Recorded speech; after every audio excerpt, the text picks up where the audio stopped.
Assalamualaikum warahmatullahi wabarakatuh. Waalaikumsalam warahmatullahi wabarakatuh. Salam sejahtera, Om Swastiastu, Namo Buddhaya, salam kebajikan. Kami dari CGP Angkatan 9, perkenalkan terlebih dahulu, nama saya adalah Ima Iftitah dan rekan saya Septiano Adaha. Di sini kami akan mendiseminasikan penerapan budaya positif di sekolah. Susunan acara pada hari ini adalah yang pertama yaitu pembukaan, yang kedua menyanyikan lagu Indonesia Raya, yang ketiga sambutan dari Ibu Kepala Sekolah SDN Petukangan Selatan 03, yang keempat diskusi, yang kelima refleksi, dan yang terakhir adalah penutup. Terima kasih kepada Ibu Eni Umiani SPD selaku Kepala Sekolah SDN Petukangan Selatan 03. Terima kasih kepada Ibu Aris Suprihatin SPD selaku Wakil Kepala Sekolah SDN Petukangan Selatan 03. Terima kasih kepada Bapak Ibu Guru SDN Petukangan Selatan 03 yang pada hari ini dapat menyempatkan waktu untuk memenuhi undangan dari kami. Tanpa berpanjang kata lagi, mari kita memasuki kegiatan yang pertama. Ada baiknya sebelum kita mulai kegiatan kita pada hari ini, mari kita awali dengan berdoa. Berdoa menurut agama dan keyakinan kita masing-masing. Berdoa dimulai.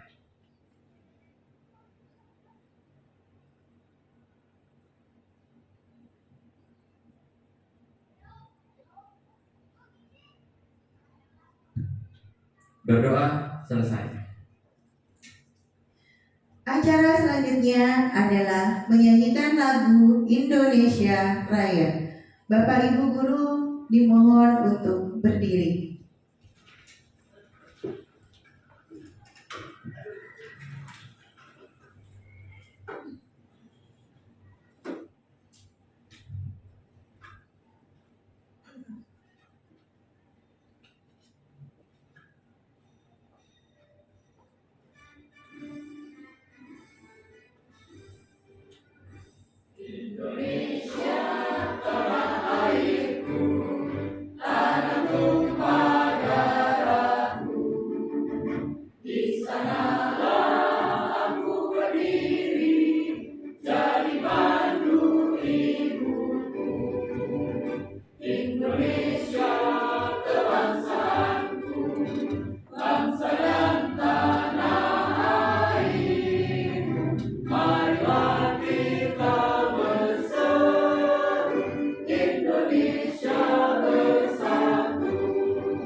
Terima kasih Bapak Ibu Guru. Silakan duduk kembali.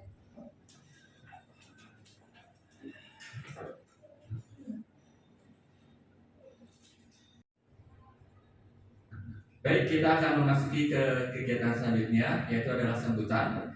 Sambutan pada hari ini akan disampaikan oleh Ibu Kepala Sekolah SD Petukangan Selatan 03 kepada Ibu Eni Umiani SPD. Dipersilakan.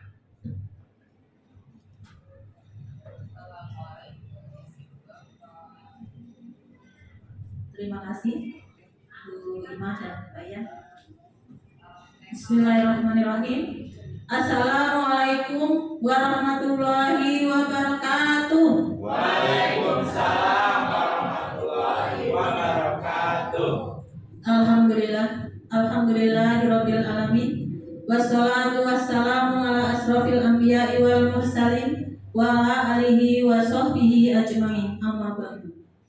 Yang saya hormati Ibu Wakil Kepala Sekolah SDN Petukangan Selatan 03, Ibu Aris Suprihatin SPD. Yang saya hormati Bapak Ibu Guru beserta teknik SDN Petukangan Selatan 03 yang mohon maaf tidak dapat saya sebutkan satu persatu tanpa mengurangi rasa hormat saya. Yang saya sayangi dan saya banggakan CGP Angkatan ke-9 Ibu Ima Iftitah SPD dan Bapak Setiano Ada SPD. Puji syukur kita panjatkan kehadirat Allah Subhanahu wa Ta'ala, Tuhan yang Maha Kuasa, yang mana pada siang hari ini telah memberikan rahmat-Nya kepada kita semuanya, terutama nikmat sehat serta nikmat yang lainnya, sehingga kita pada siang hari ini bisa mengadakan kegiatan yaitu diseminasi penerapan budaya positif di sekolah yang nanti akan disampaikan oleh CGP dari SDN Petukangan Selatan 03 Angkatan ke-9. Tak lupa salawat dan salam kita sanjungkan kepada junjungan kita Nabi besar Muhammad Sallallahu Alaihi Wasallam beserta keluarga dan sahabat-sahabatnya. Semoga kita semua yang berada di sini, keluarga kita semuanya mendapatkan syafaatnya di yaumil akhir nanti. Amin ya rabbal alamin. Bapak Ibu yang saya hormati, pertama saya ucapkan terima kasih yang sebesar-besarnya kepada CGP kita yang pada siang hari ini akan mengadakan diseminasi mengenai penerapan budaya positif di sekolah. Bapak Ibu, saya bangga ya, saya bangga di sekolah kita ada CGP karena menurut saya tidak semua sekolah ada ya, seperti tidak, mohon maaf saya tidak bisa menyebutkan sekolah lain ya. Yang penting alhamdulillah di sekolah kita ada yang mengikuti CGP di angkatan ke-9. Mudah-mudahan nanti untuk angkatan yang berikutnya yang belum mengikuti, mudah-mudahan dengan adanya kegiatan ini termotivasi sehingga Bapak Ibu yang lain bisa ikut mendaftar. Baik, selanjutnya mengenai penerapan budaya positif ya. Budaya positif, kalau kita lihat dari kata-katanya adalah budaya positif itu adalah pembiasaan yang baik, baik itu dalam sikap ataupun dalam perbuatan. Nah, ini nanti akan diterapkan di sekolah, Bapak Ibu ya. Menurut saya ini bagus sekali. Nah, apalagi nanti Bu Ima dengan Pak Ian akan mendiseminasikan. Tentunya nanti Bapak Ibu guru yang lain akan mengikuti ya. Ini kan akan diimbaskan tentunya ya. Berarti di sekolah kita nanti, gambaran saya nih, di sekolah kita nanti akan terwujud bahwa anak-anak memiliki budaya yang baik, yang positif. Tentunya seperti itu. Nah, harapan saya kepada Ibu Ima dan dan Pak Ian bisa mengimbaskan ini dan nanti tentunya akan diterapkan di sekolah kita. Saya sebagai pimpinan hanya bisa memotivasi, mendukung kegiatan Bapak dan Ibu CGP. Selain itu juga, selain tadi memotivasi, mendukung dan sebisa mungkin, semaksimal mungkin saya akan memfasilitasi apabila Bapak dan Ibu memerlukan fasilitas yang ada di sekolah. Kiranya dari saya selaku pimpinan di sini, hanya itu yang bisa saya sampaikan. Saya ulangi lagi, besar harapan saya dengan adanya diseminasi dari CGP ke 9 ini nanti budaya positif akan diterapkan di sekolah kita, yaitu SDN Petukangan Selatan 03. Terima kasih. Wabillahi taufiq wal hidayah. Wassalamualaikum warahmatullahi wabarakatuh. Waalaikumsalam warahmatullahi wabarakatuh. Terima kasih kepada Ibu Eni Umiani SPD. Alhamdulillah, selama kita mengikuti CGP Angkatan 9 ini, motivasi, doa, dan juga dukungan serta fasilitas yang kita butuhkan, alhamdulillah semua difasilitasi dengan baik oleh Ibu Eni, sehingga sampai dengan hari ini kita dapat menjalankan kegiatan diseminasi dengan baik. Betul, iya. Berterima kasih ya, benar-benar terima kasih yang banget ya Pak Ian ya. Tanpa adanya dukungan dari Ibu Kepala Sekolah, dari Wakil Kepala Sekolah, dan teman-teman semuanya, mungkin kegiatan kita tidak akan bisa berjalan dengan lancar. Iya, motivasi, dukungan, doa, itu hal yang kita butuhkan saat ini Pak Ian. Iya, benar sekali. Baik, kita akan memasuki kegiatan selanjutnya, yaitu adalah paparan dari materi kita pada hari ini adalah budaya positif. Nanti sudah sempat disinggung oleh Ibu Eni, budaya positif berarti itu adalah budaya yang baik ya.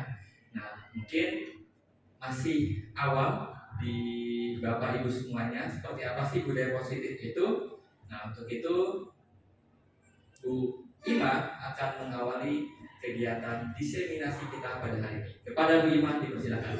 Baik, terima kasih Pak Ian. Iya, Bapak Ibu, ini saya sebelum memulai diskusi untuk penerapan budaya positif di sekolah kita, saya di sini ada pertanyaan pemantik. Ibu, Bapak tinggal jawab setuju atau tidak setuju. Ya, Bapak Ibu ya. Kalau setuju nanti alasan apa, tidak setuju alasannya juga apa. Baik, di pertanyaan pemantik yang pertama adalah hukuman dapat mendisiplinkan anak. Tidak setuju. Baik, Ibu tidak setuju. Alasannya apa Ibu? Hukuman dapat mendisiplinkan anak. Menurut saya,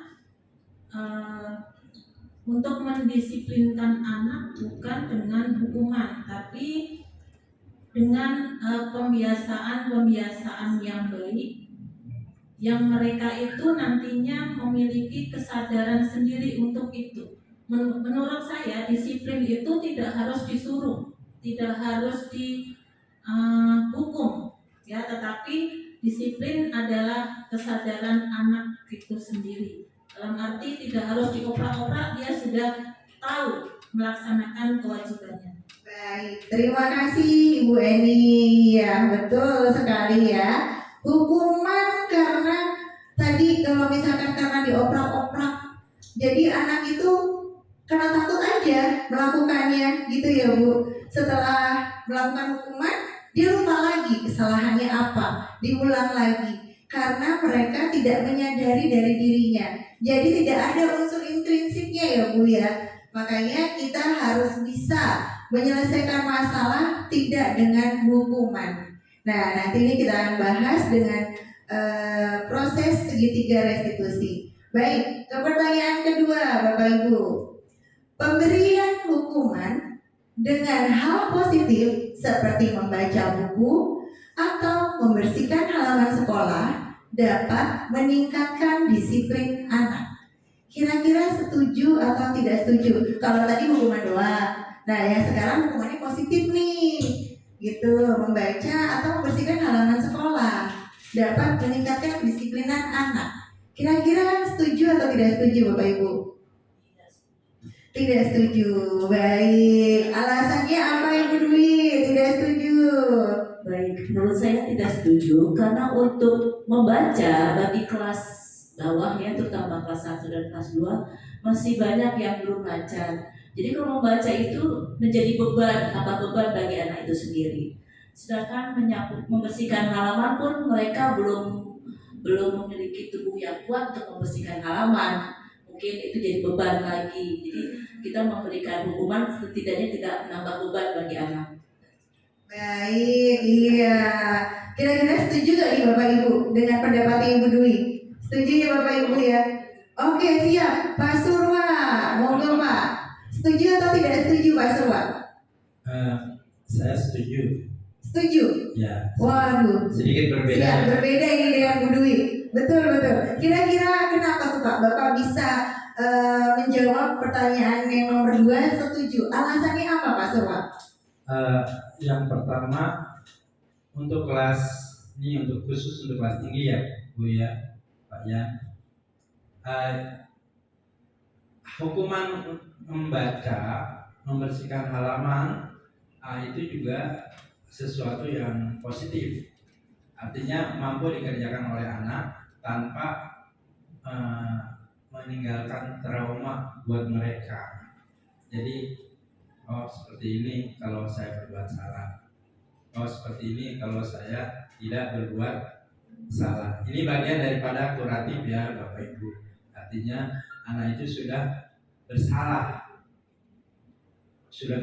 sehingga perlu disiplinkan kembali. Bagi saya setuju. Itu alasannya. Iya, terima kasih untuk Pak Surwa. Tadi kalau Bu Dwi tidak setuju karena anak kelas 1 susah untuk membaca, badannya masih kecil, masa suruh nyapu. Jadi perlu keterpaksaan kayaknya melakukannya ya Bu Dwi ya. Kita harus melakukannya lebih ke pendekatan. Kalau Bu Dwi seperti itu. Kalau Pak Surwa setuju karena ini adalah hal positif. Baik, terima kasih Pak Surwa. Oh baik, Ibu ingin menambahkan. Baik Ibu, silakan Ibu. Iya Bu. Maaf Bu Ima, saya bukan menambahkan, Baik, cuma siap. menanggapi Pak Surwa tadi ya. Oke siap. Jadi seru nih kayaknya nih ya. Baru pertanyaan nomor 2 nih, belum selesai nomor 3 ya. Baik siap Ibu. Bagaimana kalau nanti anak itu misalnya melakukan tidak disiplin itu nggak apa-apa lah saya melanggar ini, toh hanya disuruh membaca misalnya gitu. Terus apalagi misalnya menyapu halaman, nggak apa-apa lah saya terlambat ke sekolah, malah enak nanti disuruh nyapu halaman gitu misalnya. Bagaimana kalau misalnya anak itu punya pendapat seperti itu gitu? Itu aja sih. Iya, baik ya. Jadi kalau Ibu nanti ulang lagi diremehin gitu ya Bu ya. Sepertinya Siap. terlalu ringan. Oke, iya. Kalau gitu kita nanti kita bahas lagi lebih lanjut Kita bedah ya, ya. lebih dalam Iya, ya. namanya juga romantik. Iya, jadi buat mancing aja ini. Sekarang kita lanjut untuk pertanyaan yang ketiga, yaitu memberi penghargaan dapat meningkatkan motivasi belajar anak. Kira-kira Bapak Ibu setuju atau tidak? Baik, Bu Sri Sugiyati. Kalau saya setuju ya, penghargaan selama mungkin penghargaannya itu relevan lah gitu ya. Toh kalau kita anak-anak belajar, siapa yang belajar pasti juga dapat nilai kan lebih baik. Itu kan penghargaan juga buat dia ya. Jadi penghargaan nggak berupa wujud barang atau apa, kayak diberi semangat atau kamu keren, itu kan juga penghargaannya. Penghargaan verbal, tapi itu akan memotivasi dia gitu. Itu aja sih. Baik, terima kasih Bu Sri. Lanjut, apakah ada yang ingin menanggapi lagi selain Bu Sri untuk pertanyaan nomor 3? Memberi penghargaan dapat meningkatkan motivasi belajar anak. Berarti setuju semua kayaknya Pak ya. Baik, iya. Baik, terima kasih Bapak Ibu. Dari ketiga pertanyaan ini, nanti kita akan refleksikan. Kira-kira nanti jawaban Bapak Ibu berubah atau tidak ya setelah kita refleksi bersama-sama ya Bapak Ibu ya. Baik ya. Selanjutnya kita lanjut di sini. Ada filosofi Ki Hajar Dewantara atau biasa kita singkat menjadi KHD.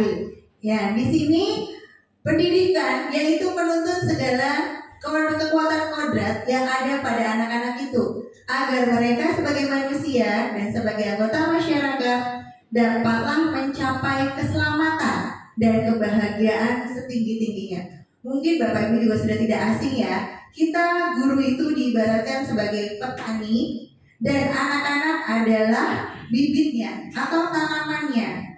Jadi kita hanya bisa menuntun anak-anak ini mau jadi apa sesuai dengan kodratnya, tanpa ada paksaan dari kita. Bahkan nanti pun kita akan mempelajari mereka di kelas dengan pembelajaran yang berdiferensiasi sesuai dengan gaya belajarnya.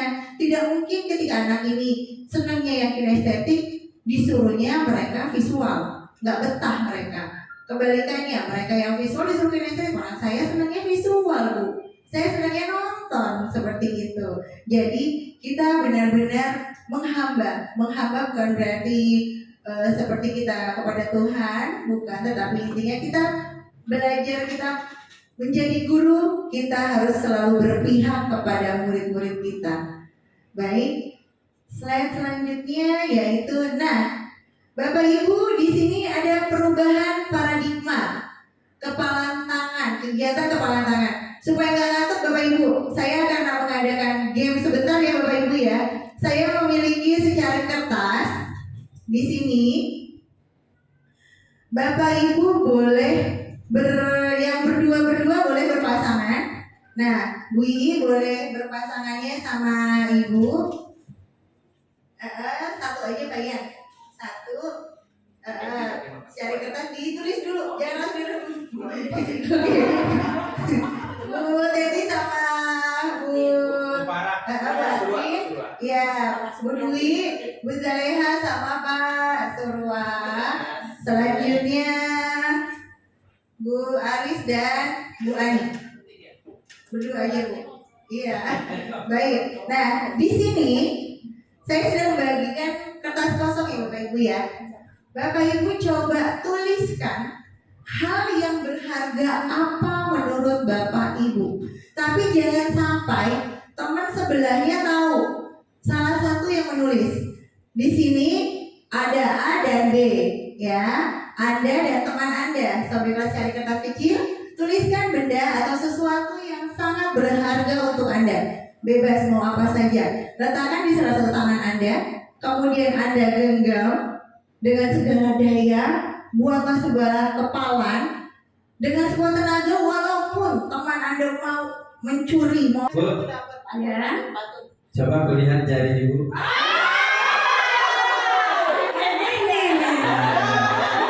Coba semua. Wah, bagus. Coba yang satunya.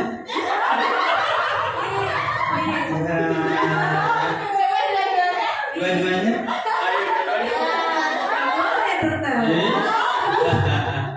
Nggak dikasih. Udah dikasih. Ya udah deh. Aku ikhlas. Oke, terima kasih Bu Zaleha dan Pak Surwa. Iya. Baik Bapak Ibu, di sini pasti Bapak Ibu tadi sudah pengen banget tahu ya, apa sih alasannya, iya kan? Dan kenapa kok nggak mau ngebuka sih, gitu kan ya? Iya, seberharga apa sih itu yang ada di dalam secari kertas Bapak Ibu guru? Dan yang tahu adalah kita sendiri, karena kitalah yang sebagai pengontrol diri. Dan selanjutnya di sini nanti akan dijelaskan Bapak Ibu termasuk ke paradigma yang mana, ya. Dan selanjutnya di sini kita akan belajar tentang mengetahui tentang ilusi, ya, ilusi. Nah, Bapak Ibu boleh dilihat perubahan paradigma teori kontrol, ilusi kontrol. Ilusi kontrol yang pertama yaitu guru mengontrol murid. Biasa ya guru suka mengontrol murid kan ya, seperti itu. Yang kedua, kritik dan membuat orang merasa bersalah, dapat menguatkan karakter. Seperti Ibu tadi, mutasi ya. Membuat rasa bersalah kan jadinya, itu ilusi yang ada di kelas biasanya Bapak Ibu ya. Kemudian yang ketiga, semua penguatan positif, efektif dan bermanfaat. Jadi seakan-akan itu bermanfaat. Ini udah dibujuk bermanfaat loh, dan sosnya itu dibayarin, diajak jalan-jalan gitu kan ya. Tapi Pak Surwa tetap nggak mau, karena Yang mengendalikan adalah tetap kontrol diri kita masing-masing. Dan yang terakhir, orang dewasa memiliki hak untuk memaksa. Nah itu tadi, kita sebagai guru tanpa disadari ya Bapak Ibu ya, kita suka memaksa murid-murid kita. Dan itulah kita harus bisa merubah budaya positif di sekolah kita, khususnya yang pertama adalah di kelas kita masing-masing, selanjutnya kita bawa ke sekolahan kita. Iya, karena itu tadi berhubung ibu lebih dewasa daripada Bu I, ya kan? Akhirnya hak untuk memaksa. Bu Aris juga tadi memaksa ke Bu Ani, tapi nggak berhasil ya Bu Ani. Baik, selanjutnya. Itu semua intinya Pak sebenarnya ada ilusi ya. Iya, ilusi. Di poin pertama ini seolah-olah anak-anak itu bisa kita kontrol, tapi itu hanya dapat kita kontrol ketika kita hadir di hadapan mereka.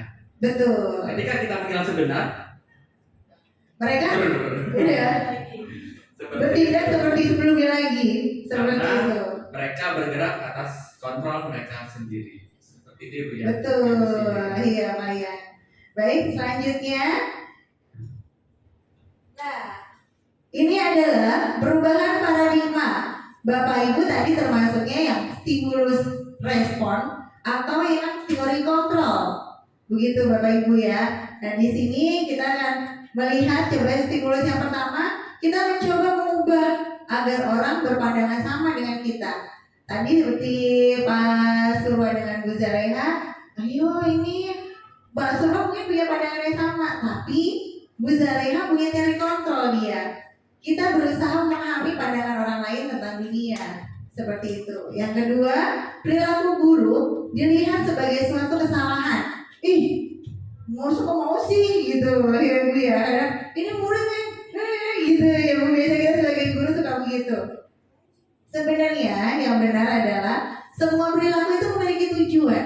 Bu Ii, Bu Atin, Bu Zaleha, Bu Dwi dan Bu Ani, kenapa dia tidak mau membuka kepala tangannya? Pasti memiliki tujuan. Ya, yang tahu siapa? Ya hanya diri Bapak Ibu guru masing-masing. Seperti itu. Selanjutnya, orang lain bisa kok mengontrol saya. Itu stimulus respon. Seakan-akan seperti itu. Tapi teori kontrolnya hanya Anda yang bisa mengontrol diri Anda. Kemudian pemaksaan pada saat bujukan gagal. Ayo dong, gitu.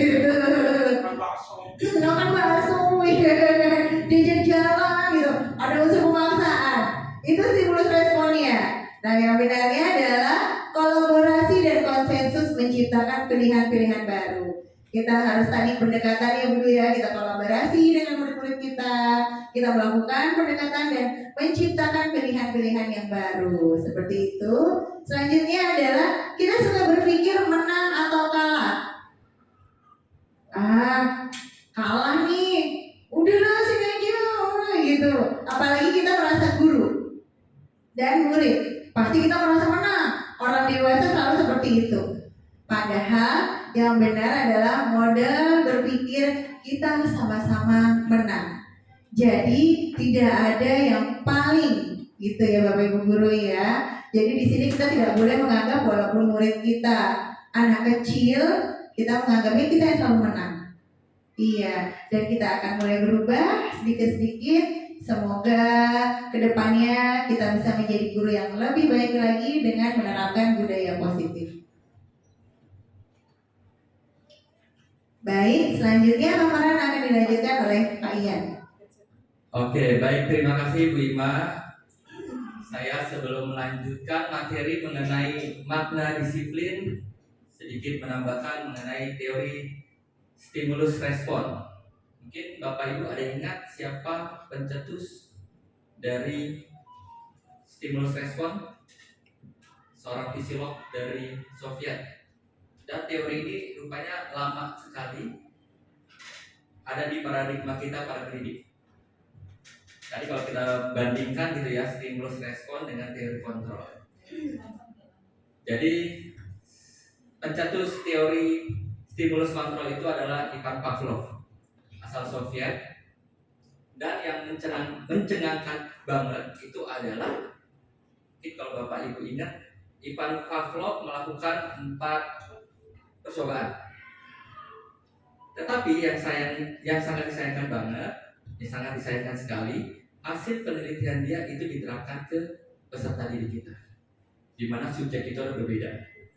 Ivan Pavlov saat itu melakukan 4 percobaan dengan subjeknya adalah hewan atau anjing. Dengan 4 kegiatan itu akhirnya dia menyimpulkan bahwa kita dapat memanipulasi sifat, dan itu rupanya cukup lama banget mewarnai paradigma kita sebagai pendidik. Jadi kira-kira relevan ya subjek penelitiannya anjing, tapi kita implementasikan di dunia pendidikan. Enggak ya? Saya masih Juli, kok lama juga nih ya teori stimulus respon kita adaptasi di dunia pendidikan kita. Oke, selanjutnya kita akan membahas tentang makna disiplin. Nah, makna disiplin secara bahasa ya, ini berasal dari bahasa Latin yaitu disciplina yang artinya belajar.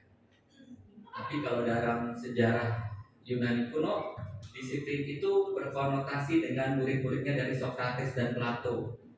Ini filsuf dunia yang cukup banyak mewarnai perkembangan ilmu pengetahuan di dunia saat ini. Selanjutnya, disiplin diri membuat orang menggali potensinya menuju sebuah tujuan apa yang dia hargai.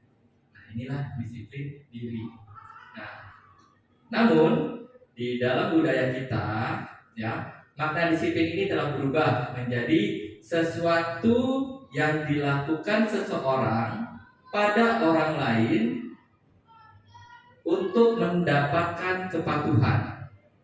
Jadi disiplin dalam budaya kita itu sudah menyempit. Ketika orang lain patuh sama kita, berarti kita bilang, wah rupanya kamu disiplin. Oke, anak-anak silahkan kumpulkan tugasnya jam 9. Jam 9 kurang atau jam 9 tepat, anak-anak kumpulkan tugasnya. Luar biasa kamu disiplin. Iya, ternyata salah itu ya Pak Ian. Itu dalam budaya kita Terlalu menyempit. Iya, betul. Pengertian dari disiplin itu. Betul. Oke, padahal sebenarnya disiplin dalam skop aspek bisa lebih luas. Nah, kecenderungan umum adalah menghubungkan kata disiplin dengan ketidaknyamanan, bukan dengan apa yang kita hargai atau pencapaian suatu tujuan mulia. Oke. Kita ajak bikin pusing dikit apa Ibu ya. Oke, next kita bahas disiplin positif. Nah, disiplin positif tadi sudah dibandingkan ya, teori stimulus respon dengan teori kontrol. Teori kontrol ini berkembang itu tahun 2004 ke atas ya, sampai dengan saat ini itu oleh Dr. William Glasser. Ya, yang pertama, Anda tidak dapat mengontrol orang lain, hanya Anda yang bisa mengontrol diri Anda. Tadi games ice breaking tadi oleh Bu Iman, gak ada yang berhasil kan? Meskipun tadi Bu Eni mengancam mutasi Bu Ii, Bu Aris mengancam Bu Ani mau didorong. Waduh. Pak Surwa membujuk. Bu Zaleha. Berarti kontrol dirinya bagus-bagus Pak Ian. Betul. Iya. Pada prinsipnya kita tidak bisa mengontrol Orang lain. tetapi kita sendirilah yang dapat mengontrol diri kita sendiri. Mungkin dalam hal ini Bapak Ibu dapat hadir di sini bukan karena kita paksa kan? Betul Pak Ian. Atau bukan karena Ibu ayo datang dong nanti hari ini kita Bukan berinspirasi, enggak kan? dong. Bukan. Karena Bukan kan Bapak Ibu ya. luar biasa, berarti Bapak Ibu yang hadir di sini adalah orang-orang baik semua dan guru-guru Betul. hebat semua. Tepuk tangannya loh. Karena mereka adalah disiplin Pak Ian. Oke, disiplin Mereka ya. ingin belajar. Berarti Jadi Anda disiplin itu bukan patuh ya kan Pak Ian ya? Patuh. Betul. Disiplin di sini yang sebenarnya artinya adalah dari sudah dijelaskan oleh Plato. Jadi disiplin adalah belajar. Makanya kita harus merubah paradigma yang sebelumnya. mencapai tujuan. Betul. Alhamdulillah, berarti mudah-mudahan ada sesuatu tujuan yang ingin dicapai dalam kegiatan pada hari ini. Oke. Selanjutnya, dari teori kontrol Dr. William Glasser ini adalah semua perilaku memiliki tujuan. Ya, kita bertindak, kita bersikap itu pasti ada tujuan. Kita makan, tujuannya apa sih, Bapak Ibu kira-kira? Oh, sehat. Terus kenyang. Jadi kita semua aktivitas kita, semua tindakan kita itu kan memiliki tujuan. Ya, kita olahraga setiap hari. Jangan setiap hari ya. Kita olahraga seminggu 3 kali deh. Apa sih tujuan kita? Sehat Supaya juga. sehat. Jadi seperti itu. Semua manusia dan kita semuanya bertindak dan berperilaku itu atas dasar tujuan kita masing-masing. Dan mungkin nggak sih tujuan kita bisa sama? Bisa jadi. Mungkin nggak sih tujuan kita berbeda-beda? Bisa jadi. Nah, dari situlah kontrol diri kita masing-masing. Oke, selanjutnya dan dia ya. Semua perilaku itu memiliki tujuan. Kalau kita masuk ke dalam teori motivasi, yang pertama, kenapa manusia itu berperilaku sudah tujuannya? Yang pertama adalah untuk menghindari hukuman. Betul nggak? Kita contoh yang mudah anak-anak kita deh, anak-anak muda kita ya. Mereka menghindari datang terlambat karena takut Dapat hukuman. ya, itu adalah tujuan mereka. Kenapa mereka datang tepat waktu? Karena mereka takut dihukum. Ini adalah teori motivasi. Yang kedua adalah untuk mendapatkan imbalan. Jujur juga nih Bapak Ibu tujuannya bekerja apa? Betul. Gaji. Ya, itu salah satu tujuannya ya. Betul. Pak Surwo mulia sekali. Tujuannya adalah pengabdian. Pengabdian. Woi. Itu tujuan utama. Ya. Betul. Ibadah luar biasa. Iya. Apa Bu? Mencari ridhonya Allah Subhanahu. Benar. Pengabdian, ibadah, mencari ridho Allah itu adalah Tujuan. Betul. untuk mendapatkan imbalan itu adalah tujuan yang kesekian kali. Iya, betul. Itu.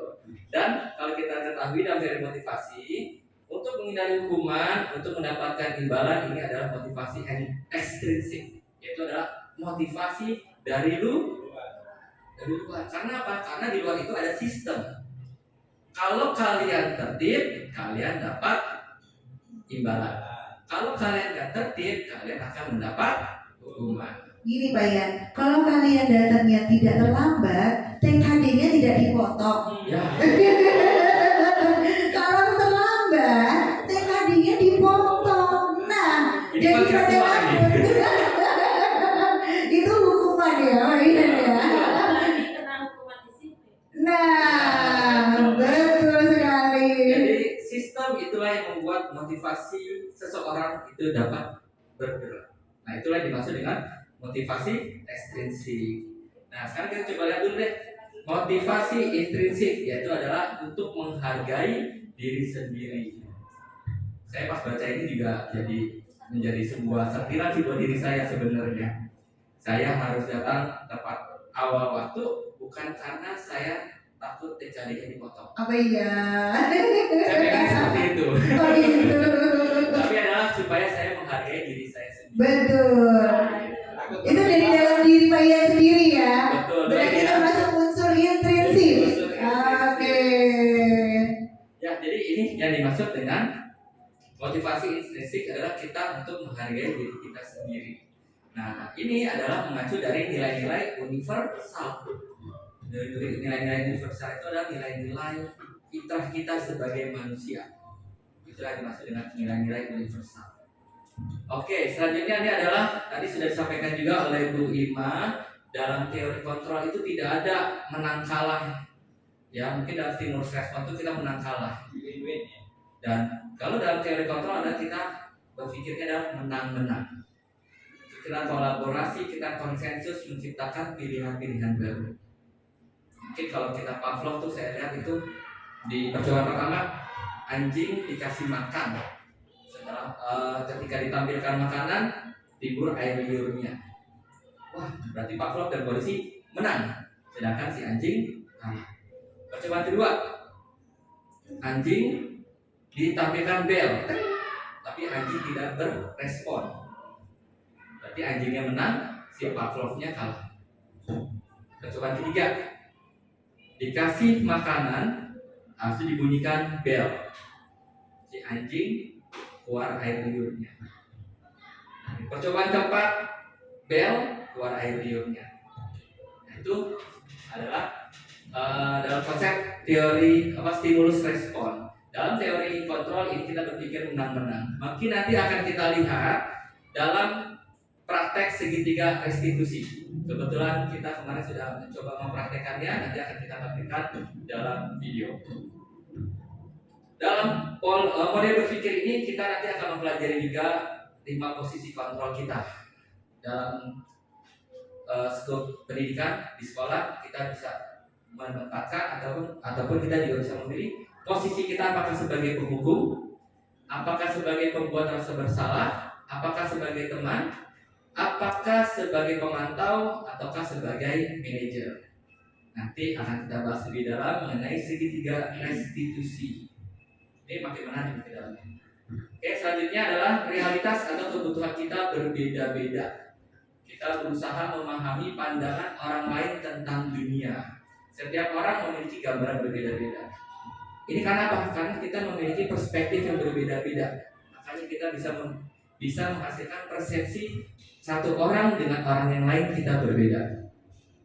Mungkin kita menganggap persepsi kita dia itu baik karena kita melihat dia dalam satu perspektif saja. Tapi mungkin ada orang bisa menilai, oh dia itu orang baik kok, karena dia melihat dalam perspektif yang berbeda. Oke, lanjut kita nanti akan bahas juga tentang 5 kebutuhan dasar manusia, yaitu bertahan hidup, penguasaan, kasih sayang dan rasa diterima, kesenangan dan juga kebebasan. Oke, next. Kita akan bahas ke nilai-nilai kebajikan universal. Nah, nilai-nilai kebajikan adalah sifat-sifat positif manusia yang merupakan tujuan mulia yang ingin dicapai setiap individu. Nilai-nilai tersebut bersifat universal dan lintas bahasa, suku bangsa, agama maupun latar belakang. Mungkin Bapak Ibu pernah nggak ada lihat berita, udah lama sih, udah setahun yang lalu. Jadi kasus ada seorang narapidana yaitu melakukan pelecehan seksual kepada anak sekolah. Ya, lalu akhirnya narapidana ini dimasukkan ke dalam sel. Bisa dibilang kan narapidana itu kan bisa dibilang mereka kondisinya orang yang tidak beradab, orang yang jahat, orang pemabuk, ya, orang yang kriminalitas gitu ya. Tapi apa yang terjadi? Ketika si pelaku pelecehan ini di dalam sel, narapidana ini taruhlah si X. Rupanya narapidana yang lain tuh mereka marah dan akhirnya dia tanda kutip disiksa di dalam sel. Kenapa? Saya pembunuh, tapi saya nggak mungkin melakukan pelecehan kepada anak kecil. Ada lagi, saya pemabuk, tapi apa yang dia lakukan ini lebih parah daripada saya. Jadi kita bisa lihat orang jahat pun pasti dia memiliki nilai-nilai kebajikan universal yang ada pada dalam diri dia sendiri. Nah, inilah yang coba kita tonjolkan di dalam menerapkan budaya positif di sekolah. Nah, oke, kita balik lagi tadi William Blaser bilang perilaku atau perbuatan memiliki suatu tujuan, ya. Lalu dengan mengaitkan nilai-nilai kebajikan yang diyakini seseorang, maka motivasi intrinsiknya akan terbangun sehingga menggerakkan motivasi dari dalam dirinya untuk dapat mencapai tujuan mulia yang diinginkan. Ini menurut Ian Gossen 1998.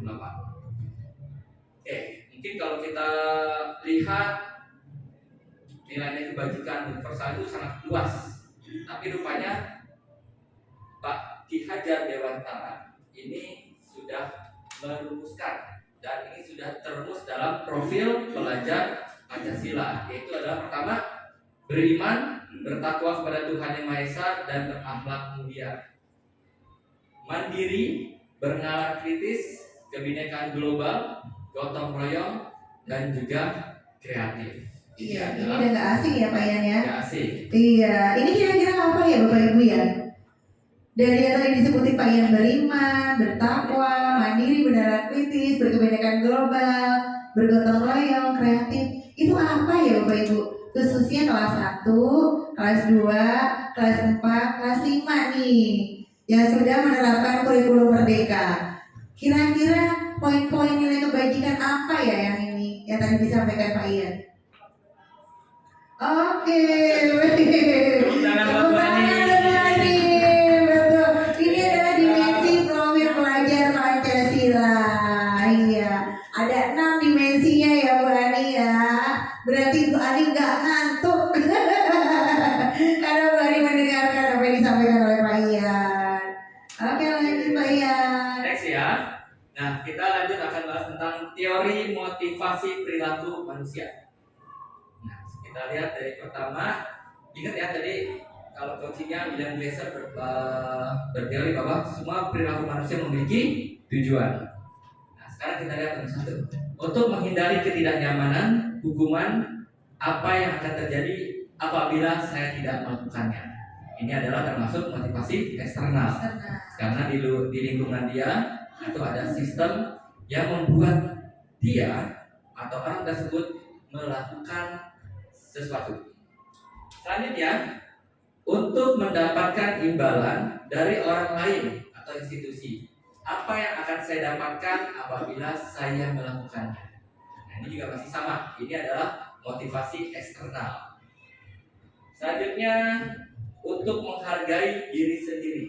Saya akan menjadi orang yang seperti apa bila saya melakukannya. Dan inilah yang kita harapkan dalam budaya positif, yaitu adalah motivasi internal. Ini adalah tujuan dari disiplin positif yang ada. Oke, kita lanjut ke slide selanjutnya. Merdeka. Menurut Ki Hajar Dewantara, merdeka itu artinya tidak hanya terlepas dari perintah, akan tetapi juga cakap buat memerintah diri sendiri. Kita break sebentar lagi azan.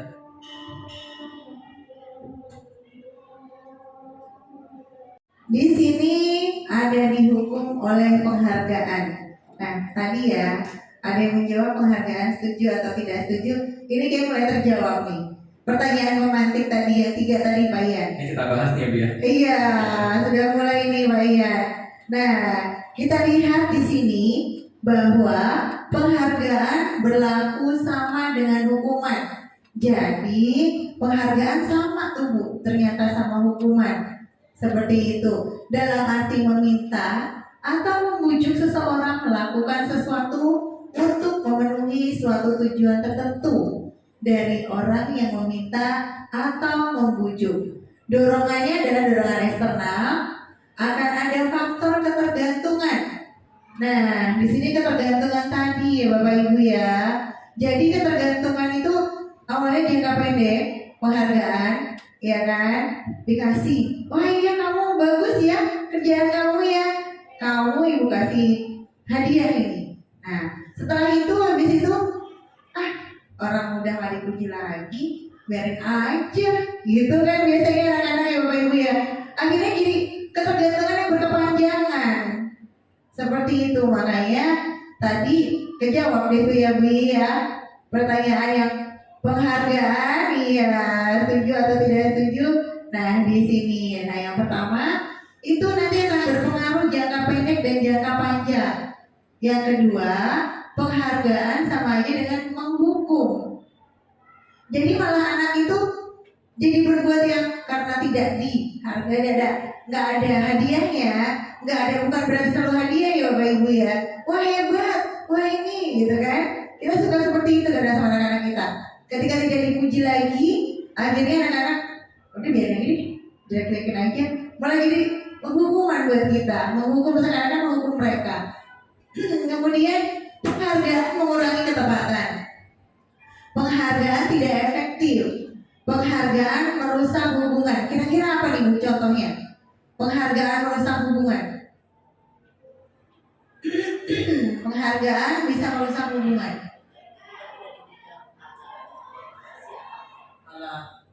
nggak aktif lagi, Betul, iya. Tadi nggak respon lagi. Iya. Ketika tidak diberikan respon positif oleh yang memberikan penghargaan, si anak akan lemah. betul, iya, betul Bu Dwi. Terima kasih Bu Dwi. Jadi karena tidak dikasih hadiah, akhirnya anak ini udah, ya udahlah gitu. Dan jadi perbandingan. Ketika Bu Dwi bagus, Bu Dwi dapat penghargaan. Bu Nur enggak, gitu kan? Akhirnya di belakangnya hubungannya jadi nggak baik. Kamu yang dapat penghargaan, sama kamu aja, ya kan? Jadi seperti itu ya. Kan kamu yang dapat penghargaan, gitu kan? Aku kan enggak, gitu. Jadi merusak tuh hubungan itu, seperti itu ya Bapak Ibu ya. Makanya penghargaan itu tidak hanya untuk salah satu orang, karena kebutuhan manusia adalah butuh pengakuan. Seperti itu. Iya, lanjut Wi. Mungkin tambah Bu Iba. Oke, siapa ya? Mungkin generasi kita masih kenal dengan tokoh ini. Siapa yang kenal dengan tokoh Pak Oga? Apa yang terkenal dari Pak Oga? Cepet dulu. Iya. Kita Betul, jangka betul. panjang mungkin kali Oh ya. iya, betul. Awalnya jangka pendek Pak. Kalau pinjam 100. Iya. Awalnya kalau ini dikasih cepet, ya kan? Gak dikasih akhirnya mereka juga banyak. Mau bagi marah? Iya, betul. Selanjutnya di sini penghargaan menurunkan kualitas. Karena kita tidak dihargai, Bapak Ibu, ya kan? Buat apa? Yang awalnya mereka bagus, menggambarnya, mewarnainya bagus, karena sudah tidak dipuji lagi oleh Bapak Ibu gurunya, akhirnya mereka asal. Kualitasnya jadi berkurang. Makanya penghargaan kita untuk murid-murid itu seluruhnya kita kasih penghargaan. Jangan memilih-milih salah satu seperti itu. Dan memang kan di sini juga sudah tidak ada lagi ranking ya Bapak Ibu ya. Semenjak kurikulum ke-13 sampai sekarang tidak ada ranking. Semuanya tidak dikasih ranking rapotnya. Seperti itu. Jadi kenapa? Itu tadi kita tidak boleh membeda-bedakan antara anak yang satu dengan anak yang lain. Karena kebutuhan manusia kita adalah butuh pengakuan diri. Seperti itu. Iya, selanjutnya belum Wi. Penghargaan mematikan kreativitas. Itu tadi sama, karena nggak dihargain, ya udahlah ini asal aja. Kalau iya Bu, Mau tanya, Pak, baik Bu. ada anak yang misalnya ada anak yang mendapatkan nilai bagus gitu, misalnya dapat mengerjakan soal di depan gitu, Iya, itu iya. perlu diberikan apa tadi itu penghargaan nggak, misalnya apa gitu, kata-kata gitu. Penghargaan pujian boleh, mungkin asal jangan terlalu berlebihan ya Bapak Ibu ya. Iya, wah iya, kamu sudah mengerjakan tugas dengan baik, seperti itu. Nanti, oh iya, Misalnya pinter, Iya. boleh nggak? apa sih Ibu, tapi yang penting kita jangan sampai berlebihan. Kadang kita sudah di kelas nih, oh anak ini 1, 2 yang udah mulai pintar, itu aja yang kita alami terus Bu. Kadang kita tidak sadar seperti itu. Oh, iya. Ya, jadi kita boleh, tapi semua juga harus, kalau yang mau dapat penghargaan, semua dapat penghargaan. Jangan hanya salah satu. seperti itu. Iya, betul Ibu. Jadi kita tidak pilih kasih. Begitu Ibu. Iya, betul. Boleh Ibu. Jadi Iya. ada gambaran di sini. Iya, baik Ibu. Selanjutnya yang terakhir, penghargaan mengurangi motivasi intrinsik. Nah itu tadi, akhirnya motivasi dari dalamnya udahlah malas, ngapain? Orang gue juga gak dihargain kok. Aku begini-begitu juga gak dihargain. Yang ada malah, ini dia tuh kan udah dia gitu. Dia lagi. Jadi anak murid itu udah hopeless duluan gitu Bu di kelas. ya. Kenapa Pak? Akhirnya nggak dikoreksi. Itu berarti gurunya itu. Itu gurunya. Ini kayaknya pertanyaan dari Bu Eni akan spesifik dibahas di slide selanjutnya. Oke, siap. Nah, ini ya Bapak Ibu, bentuk program kebajikan. Ya, bentuk apresiasi ini bisa kita lakukan yang pertama secara khusus, yang kedua secara pribadi, ya. Jadi bukan hanya untuk satu murid, tapi ini untuk semua murid dan diberikan secara konsisten. Dan itu tadi yang terakhir, kita ingat kita harus fokus pada proses. Ya Bapak Ibu ya, karena bukan hasil yang akan kita lihat, tapi kita lihat proses anak-anak kita dalam bekerja. Bagaimana mereka mewarnainya, mengerjakan tugas dengan baik. Hasil nanti belakangan, tapi kita hargai proses dari murid-murid kita. Nah itu tadi, makanya ranking pun juga ditiadakan di rapor. Iya betul, karena maunya tadi kebutuhan manusia, mereka mau dihargai seutuhnya, seperti itu. Baik, lanjut Win. Nah di sini adalah contoh pengakuan apresiasi kebajikan. Pembukanya misalkan kemarin saya perhatikan ada kebajikannya, rasa empatimu besar sekali. Situasinya pada saat itu murid baru yang ada di kelas kita saya lagi ditolong, seperti itu. Kemudian saya menghargai kepedulian kamu, kebajikannya. Nah situasinya pada saat itu membantu teman yang ada di tugas kelompoknya, seperti itu. Kemudian terima kasih ya untuk tanggung jawabmu pada saat kamu memungut kertas-kertas yang berserakan di lantai. Iya, lanjut Wi. Nah, di sini nih Bapak Ibu. Jadi sudah paham ya Bapak Ibu ya, tadi hukuman seperti apa, dan kita akan menginjak tentang konsekuensi. Sebelum kita tahu konsekuensi, di sini ada kata-kata tindakan-tindakan buruk. Kira-kira ini termasuk pilihan hukuman atau konsekuensi. Nah yang pertama, mencatat 100 kali di dalam buku kalimat, saya tidak akan terlambat karena saya tidak akan terlambat lagi karena terlambat sekolah. Oke. Hukuman atau konsekuensi Bu? Hukuman. Apa Bu? Apa Bu Aris? Termasuknya? Menurut saya adalah itulah hukuman, karena anak kalau menulis sampai 100 itu mungkin capek ya dan membosankan. Jadi menurut saya adalah hukuman, bukan apresiasi. Oke, iya betul, kita bisa tepuk tangan untuk Baris. Iya betul Baris. Ya, nanti kita lihat bareng-bareng ya Baris ya. Pertanyaan yang kedua, lari mengelilingi lapangan basket 2 kali karena terlambat hadir di sekolah. Ayo, siapa yang bisa jawab? Ayo berani. Wi, siapa? alasannya Wi.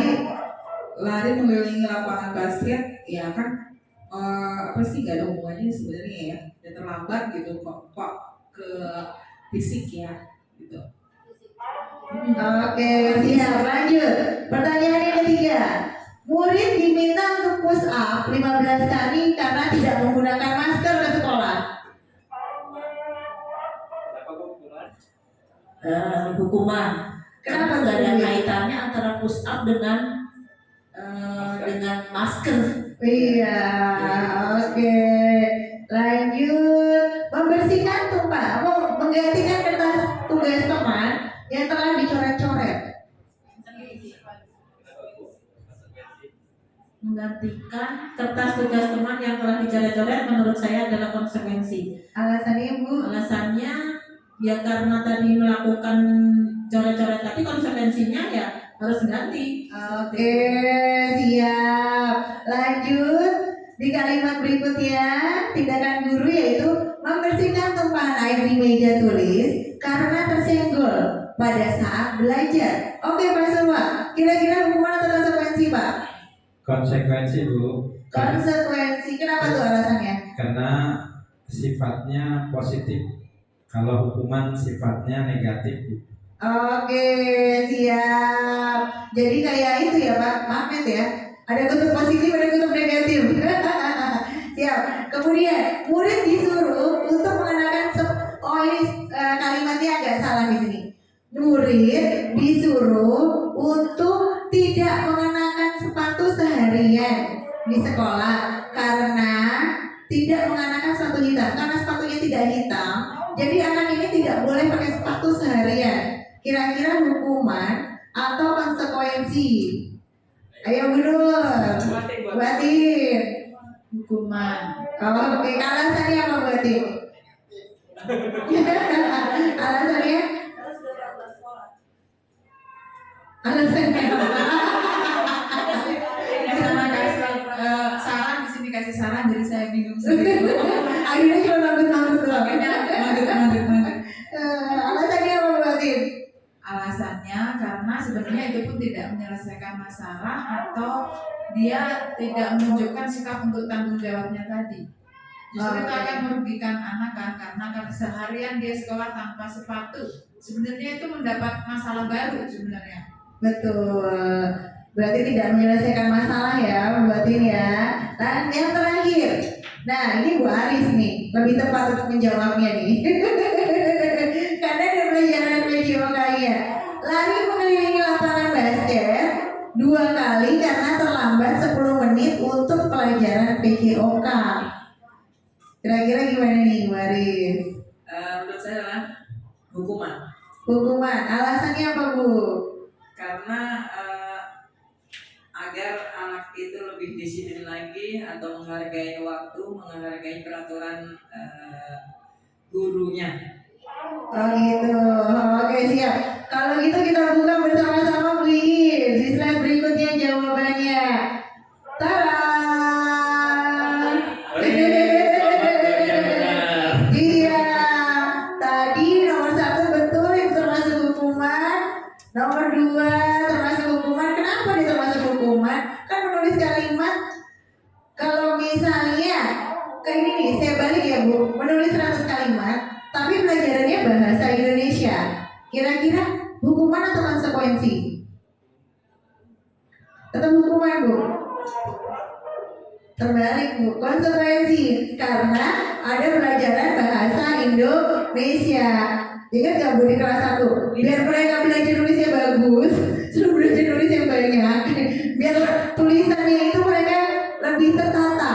Nah seperti itu. Tapi kalau misalkan di pelajaran PJOK suruh nulis mencatat 100 kali. Nah itu baru hukuman karena tidak sesuai dengan pelajarannya. Tapi kan dia nggak bisa belajar berikutnya. Nah itu betul, namanya konsekuensi karena dia tidak bisa mengikuti pelajaran berikutnya, gitu kan ya Bu ya. Tapi masih termasuk ke pelajaran bahasa Indonesia, dia sedang menulis, gitu Ibu. Iya, kalau hukuman itu lebih ke jangka pendek dan mereka lebih rasa takut, gitu. Tapi kalau masih sama-sama pelajaran bahasa Indonesia, masih ada dalam rangka menulis di situ, jadi masih kan tidak ikut tertunda, jadi mereka tertunda untuk belajar bahasa Indonesia yang berikutnya. Kayak teman-temannya misalkan temannya udah belajar puisi, kamu masih menulis kalimat. Nah seperti itu, jadi itu konsekuensi. Lanjut yang nomor 3, murid diminta untuk push up 15 kali dan tidak menggunakan masker. Betul Bu Dwi, termasuk hukuman ya. Iya, tapi kalau misalkan itu matematika, hukuman atau konsekuensi berarti Pak ya? Sebenarnya pembeda antara hukuman dan konsekuensi itu ada dalam unsur kita mendidik anak tersebut. Jadi kalau dalam konsekuensi itu kita ada melatih rasa tanggung jawab dari diri siswa. Mungkin kayak ini tadi ya. Oh iya, menggantikan kertas tugas teman yang telah dicoret-coret. Jadi ketika dia sudah mencoret-coret kertas temannya, sebagai bentuk konsekuensinya adalah dia harus Ganti. Oke. Jadi kita memberikan sesuatu edukasi kepada anak tersebut dan juga memberikan dan melatih rasa tanggung jawab dari siswa tersebut. Dan biasanya kalau peraturan itu ya sifatnya satu gitu ya.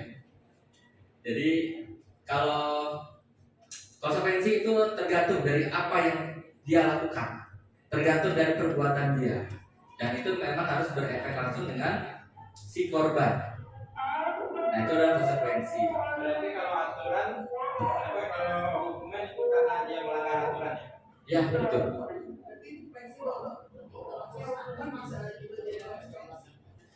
Kalau hukuman itu lebih kayak menghardik ya?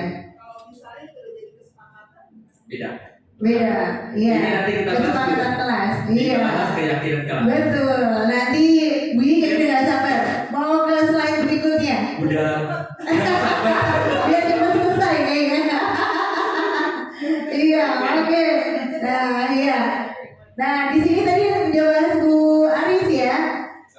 Iya, lari mengelilingi lapangan basket 2 kali terlambat 10 menit untuk pelajaran PJOK termasuk konsekuensi. Karena lari masih termasuk pelajaran PJOK. Yang lainnya udah main basket, masukin bola ke dalam ring, dia masih pemanasan, Bu. Masih keliling lapangan aja. Nah, itu. Jadi itu bukan hukuman karena masih ada keterkaitannya dengan pelajaran PJOK. Kalau masih ada keterkaitannya dengan pelajaran tersebut, itu namanya konsekuensi. Selain yang tadi ya, mengganti kertas, terus seperti air tumpah kemudian dipel gitu. Nah, yang masih berbau dengan pelajaran itu namanya konsekuensi. Konsekuensi itu harus relevan dengan apa yang telah dia perbuat. Betul, iya. Mempertanggungjawabkan Iya. atas apa yang dia lakukan. Betul, Baris. Oke, next lanjut. Nah, di sini perbedaan hukuman dan konsekuensi. Oke, kejawab Bui pertanyaannya. Ya, hukuman itu sesuatu yang menyakitkan harus terjadi. Kayak tadi, mereka harus nulis kalau terlambat, mau masuk sekolah, tapi 100 kalimat, terus rumus A 15 kali. Itu menyakitkan harus terjadi. Sedangkan yang konsekuensi sesuatu harus terjadi udah di hari itu.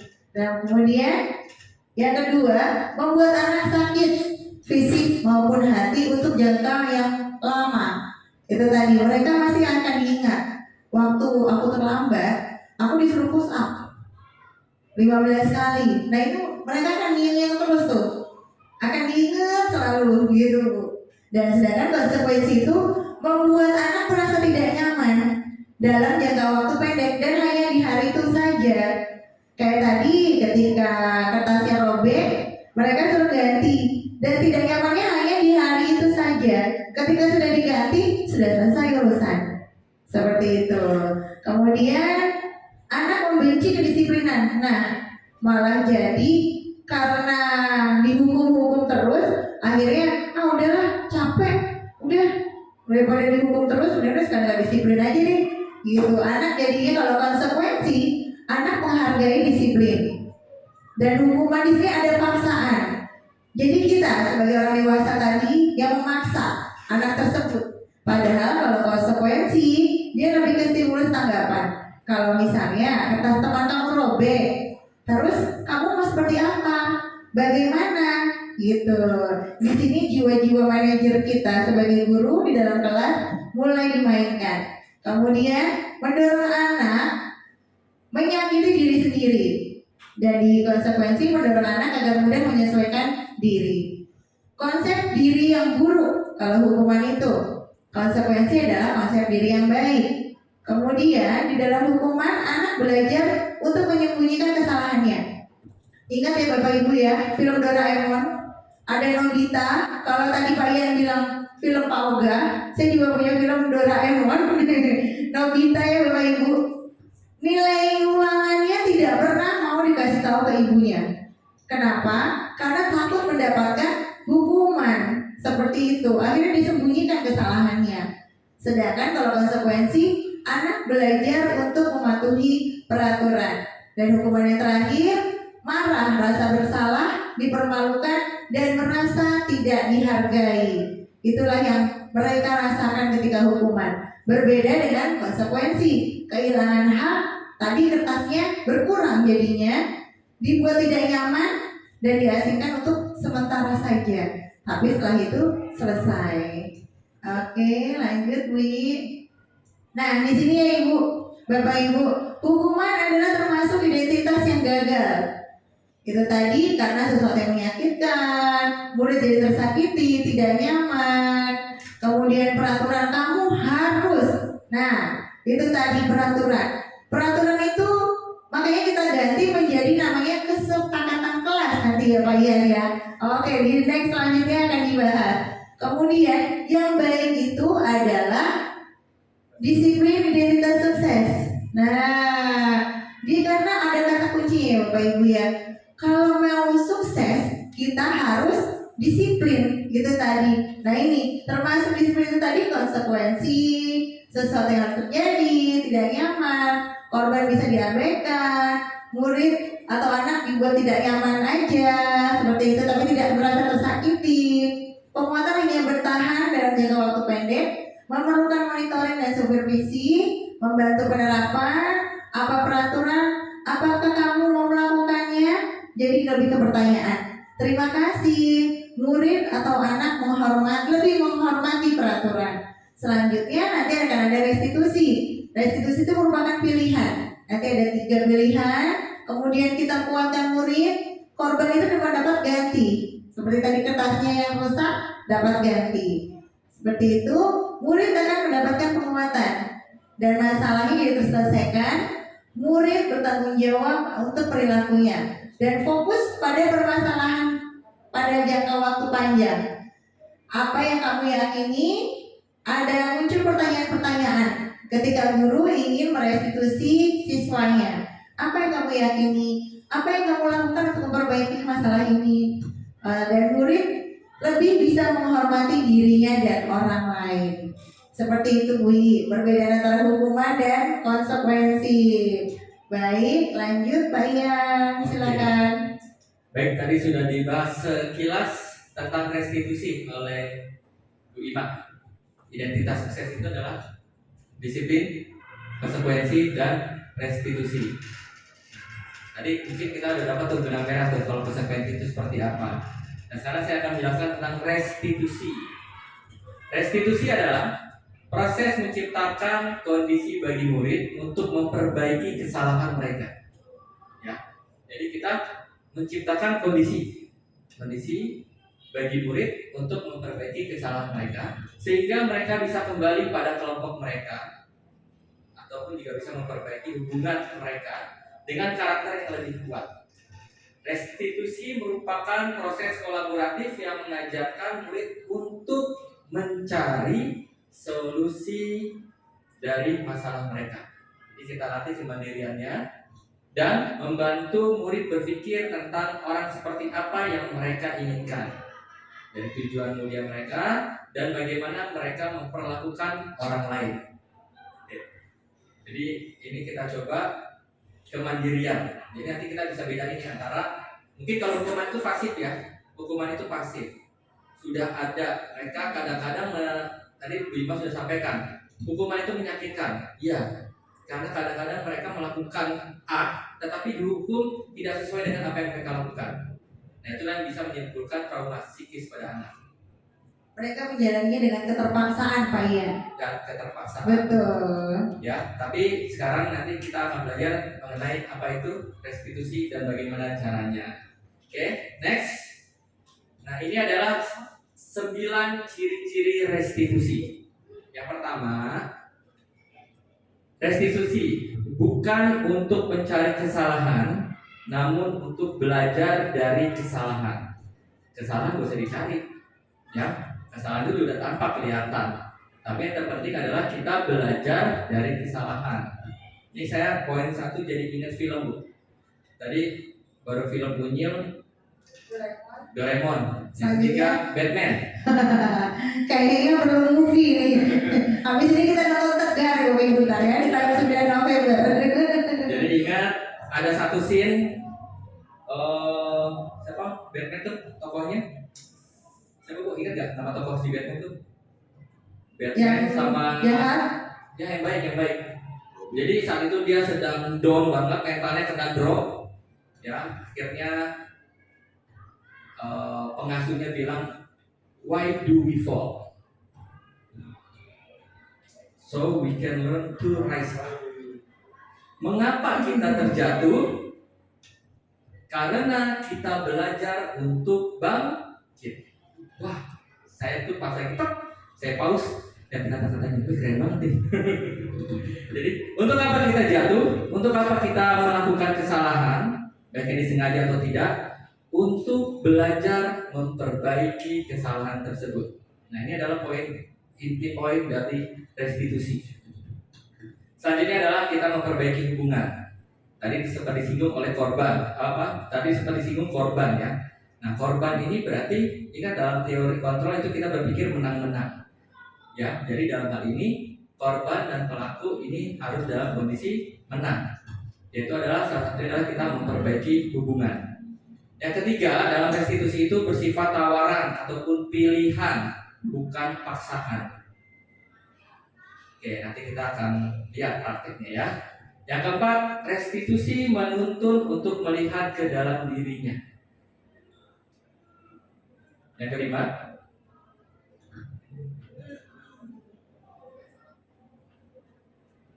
kelima, restitusi mencari kebutuhan dasar yang mendasari tindakan. Karena apa? Karena tindakan ataupun perilaku manusia itu memiliki tujuan. Jadi kita lihat tahu nih, apa sih tujuan dia melakukan tersebut sehingga dia melakukan kesalahan. Itu yang harus kita gali lagi. Yang keenam, restitusi diri adalah cara yang paling baik. Oke, yang ketujuh, restitusi fokus pada karakter, bukan tindakan. Oke, nanti kita gali ya. Yang kedelapan, restitusi fokus pada solusi.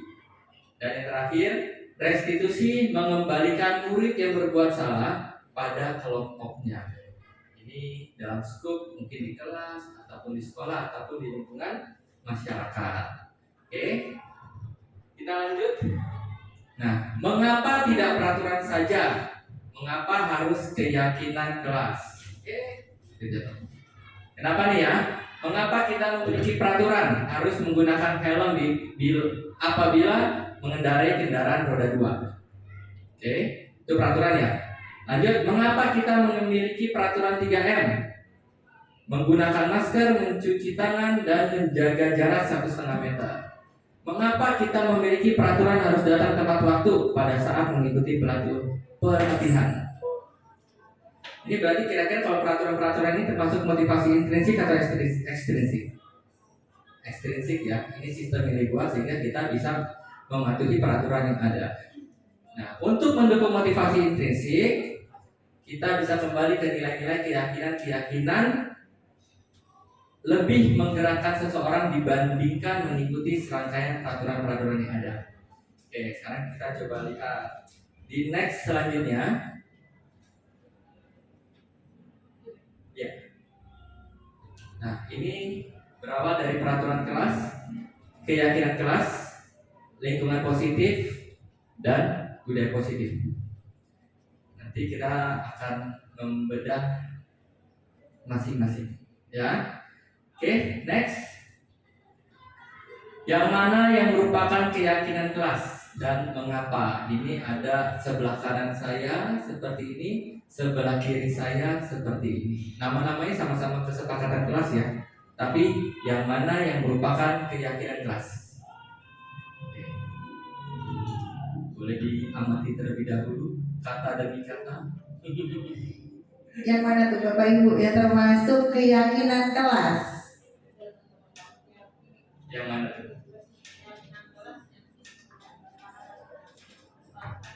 Oh ini. Dua-duanya ada ya Pak ya? Sama-sama keyakinan ya, kelas. sama-sama kesepakatan kelas. Di dua-duanya pun ada keyakinan kelas juga. Di poster yang sebelah kanan dan di poster yang sebelah kiri. Iya. Iya. Iya Bu, kira-kira yang mana yang termasuk keyakinan kelas? Dan kenapa alasannya? Yang mana? Bu. Ini, oke. Yang mana, Bu Ani, Ani? coba Bu. Di sini kita membuat kesepakatan kelas bukan hanya untuk murid, tapi gurunya pun harus membuat kesepakatan sama. Jadi antara guru dan murid. Jadi di situ disebutnya kami, guru dan murid yang harus menyayangi. Kami murid yang semangat belajar. Jadi semuanya disepakati oleh guru dan murid. Kira-kira kata-katanya untuk Bu Ani, keyakinan kelasnya yang mana? Dari A dan B tadi. Kami kesepakatan kelasnya datang tepat waktu. Iya. Iya, betul. Kami datang tepat waktu, kan? Kami dan guru, kami guru dan murid Saling saling menyayangi. menyayangi. Oke. Kata-kata keyakinan kelasnya berarti yang mana tuh Bu Ani? Saling menyayangi ya. Iya. Berarti dapat bocoran sebenarnya berarti ya. Iya, itu keyakinan kelasnya betul. Kelasnya. Betul. Terus? Kami murid yang semangat belajar. Nah, keyakinan kelasnya ya. Iya.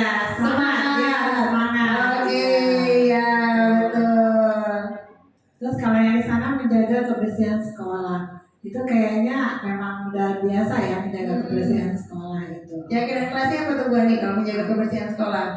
Kebersihan. Kelasnya itu harus bersih. Oke, iya betul. Ada lagi? Kami murid yang peduli dengan teman-teman. Nah, di sini Keyakinan kelasnya enggak dipul tuh Bu Ani. Yang mana peduli? Peduli.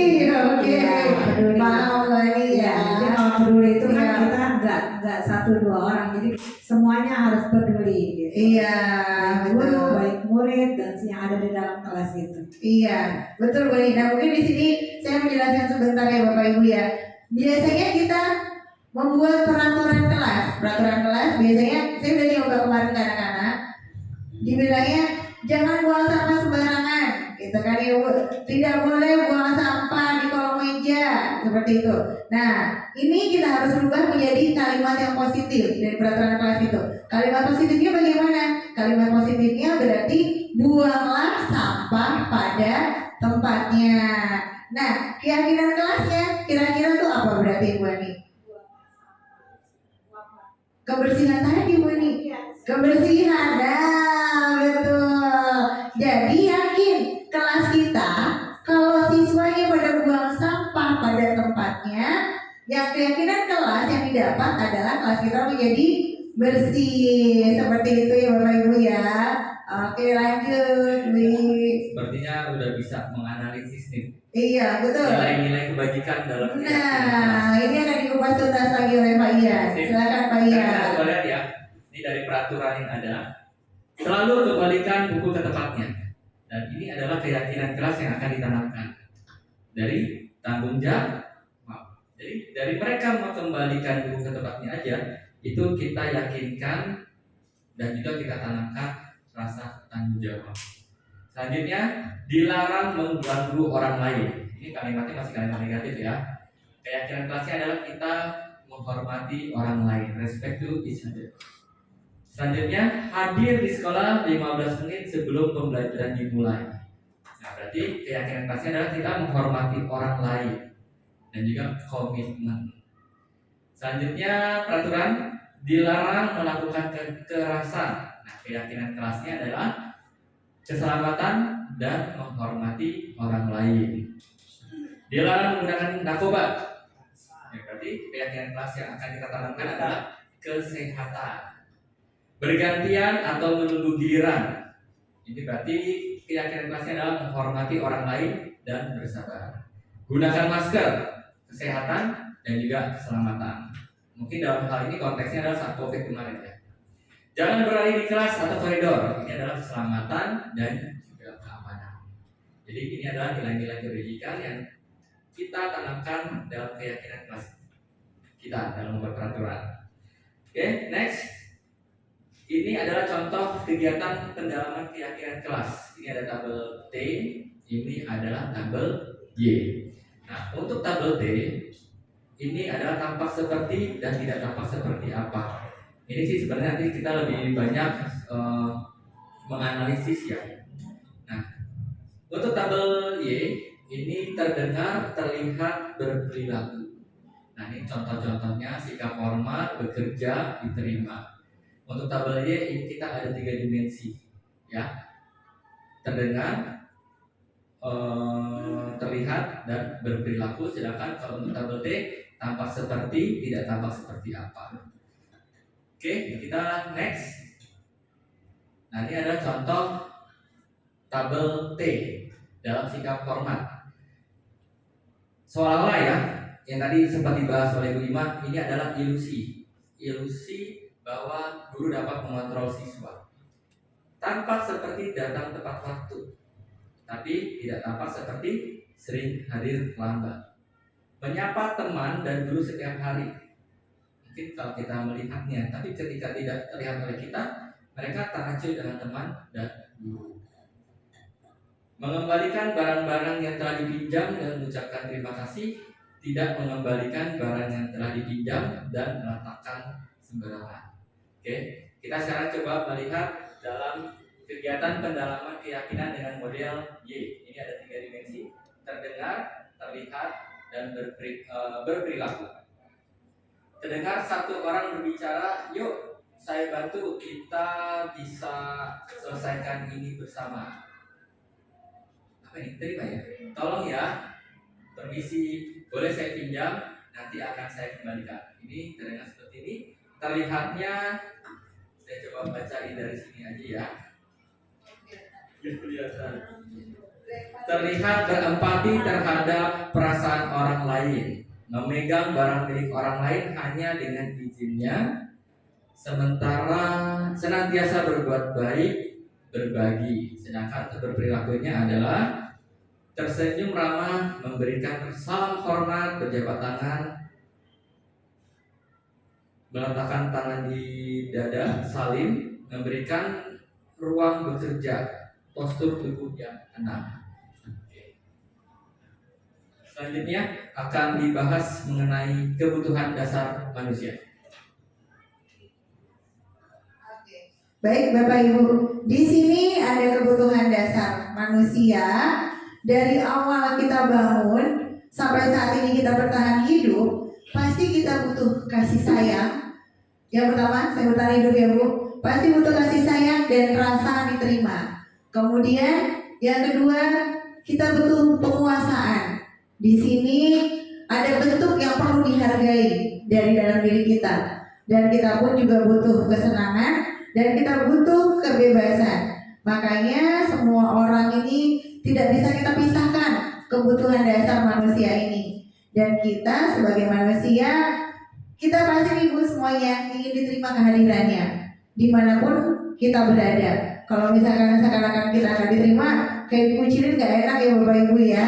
Iya, makanya kita pasti butuh kebutuhan dasar manusia ini. Ada 5, lanjut Bu. Nah, posisi 5, posisi kontrol. Seperti dijelaskan tadi sama Pak Ian, disiplin positif tadi ya Pak Ian ya.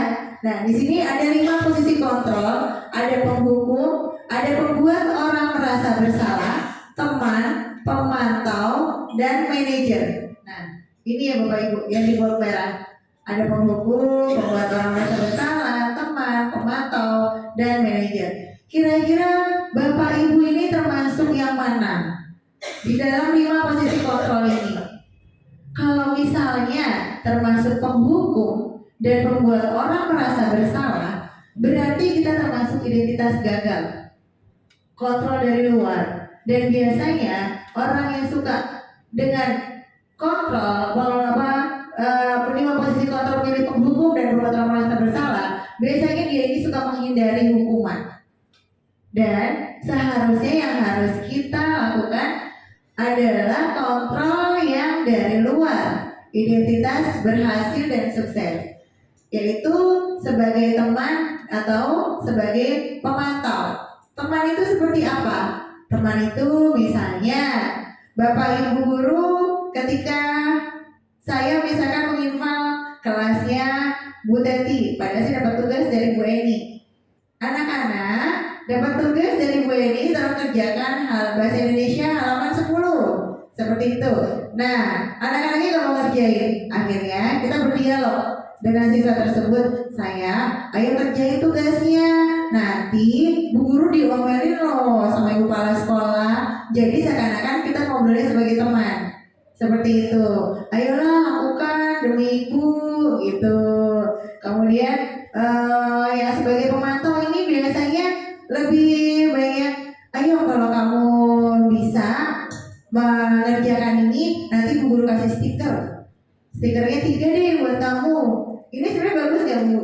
Bagus juga. Cuman yang lebih bagus adalah identitas yang berhasil dan sukses dari dalam dirinya. Kontrol diri itu tadi, dia sebagai manajer. Jadi di sini kita lebih menanyakan, mengajukan pertanyaan, apa yang kita yakini. Jadi anak itu ketika bersalah, Bu Guru ya tahu, Bu Guru yakin kamu pasti tahu dipanggil ke sini kenapa? Karena dia berbuat salah. Kesalahan kamu apa? Pasti kita sudah paham ya Bapak Ibu ya. Dan di sini kita meletakkan individu itu di dalam positif dalam dunia berkualitas. Bagaimana caranya bisa memperbaiki keadaan itu dia udah paham. Dan akhirnya dia bisa mengevaluasi dirinya. bagaimana cara memperbaiki dirinya. Lanjut, Wi. Nah, di sini kira-kira nih Bapak Ibu, saya kecewa sekali dengan kamu. Kira-kira termasuk 5 posisi kontrol yang mana? Penghukum, kemudian pemantau, teman, atau manajer, atau membuat merasa bersalah.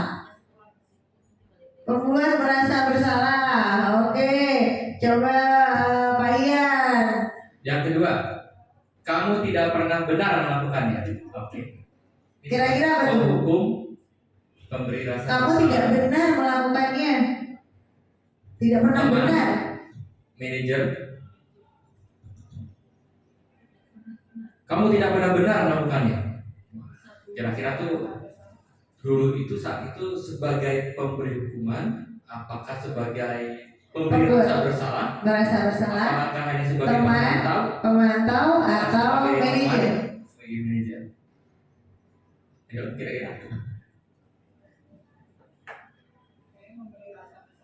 Pemberi rasa Merasa bersalah. bersalah. Oke, lanjut nomor 3. Ayo lakukan demi ibu atau bapak. Nah, teman. Oke, benar. Next. Apakah kamu mau mendapatkan stiker bintang hari ini? Jadi mantau nih, siapa nih kira-kira nih yang berhasil nih selesai tugasnya? Sebagai apa tuh Bapak Ibu? 5 kontrolnya tadi. Pemantau. Udah dikasih bonus lagi. Betul. Oh iya. Tadi di awal aku udah kasih ya. Sama ya. Kasih dulu Pak Ian. Iya, betul. Biar cepet Pak Ian. Lanjut. Bagaimana kamu bisa menyelesaikan masalah ini? Merasa bersalah. Oke. Terakhir, kamu selalu yang paling terakhir. Kira-kira sebagai penghukum, pembuat merasa bersalah, teman, pemantau, Manajer. atau manajer? Kamu selalu paling terakhir. Oke, boleh Bi. Kita coba buka jawabannya. Tada!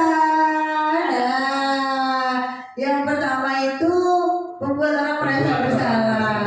Iya, karena saya kecewa sekali dengan kamu, gitu. Jadi, nih, oh iya, jadi salah dong aku ya, gitu. Karena udah bikin dia kecewa, seperti itu. Kemudian yang kedua, kamu tidak benar melakukannya. Kayaknya jelek banget tuh anak ya. Kamu tidak benar melakukannya.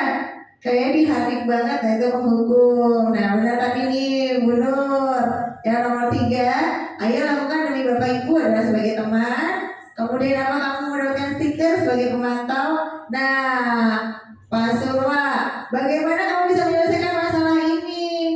Ini sebagai manajer, karena ditanya, dia yang punya masalah, tapi sebenarnya kita sebagai manajer harus memancing. Jadi sebenarnya yang benar itu bagaimana solusinya?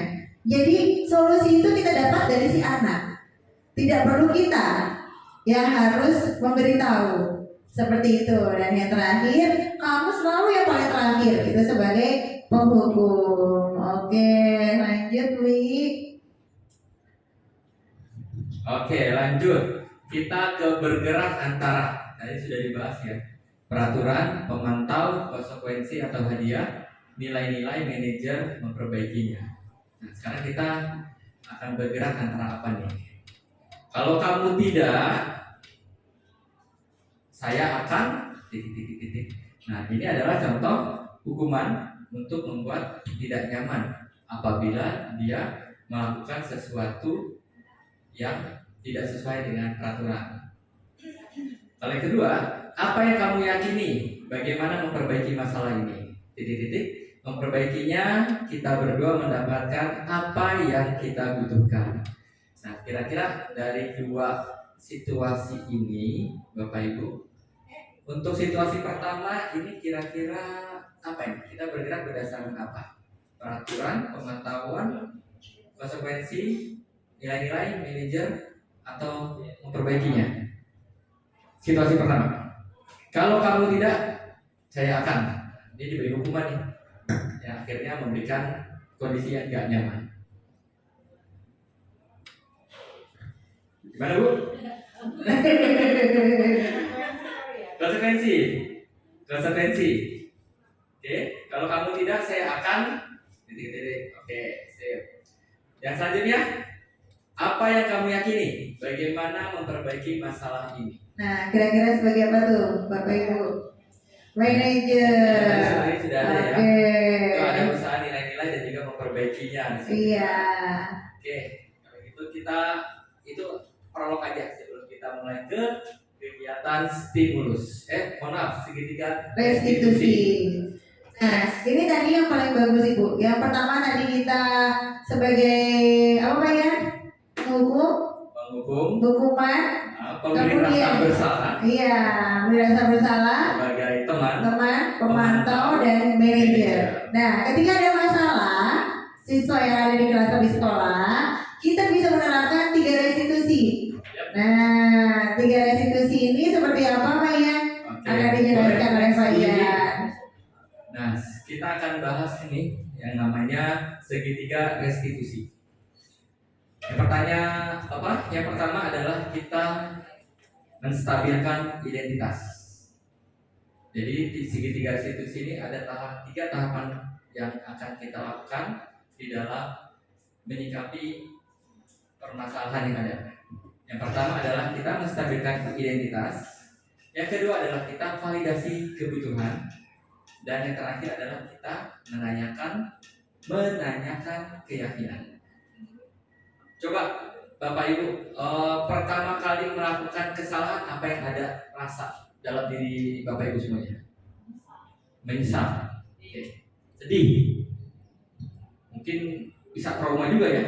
Nah, jadi yang pertama kali dalam kita menyikapi ataupun kita menghealing peserta didik kita ataupun orang lain yang melakukan kesalahan adalah kita menstabilkan identitas orang tersebut.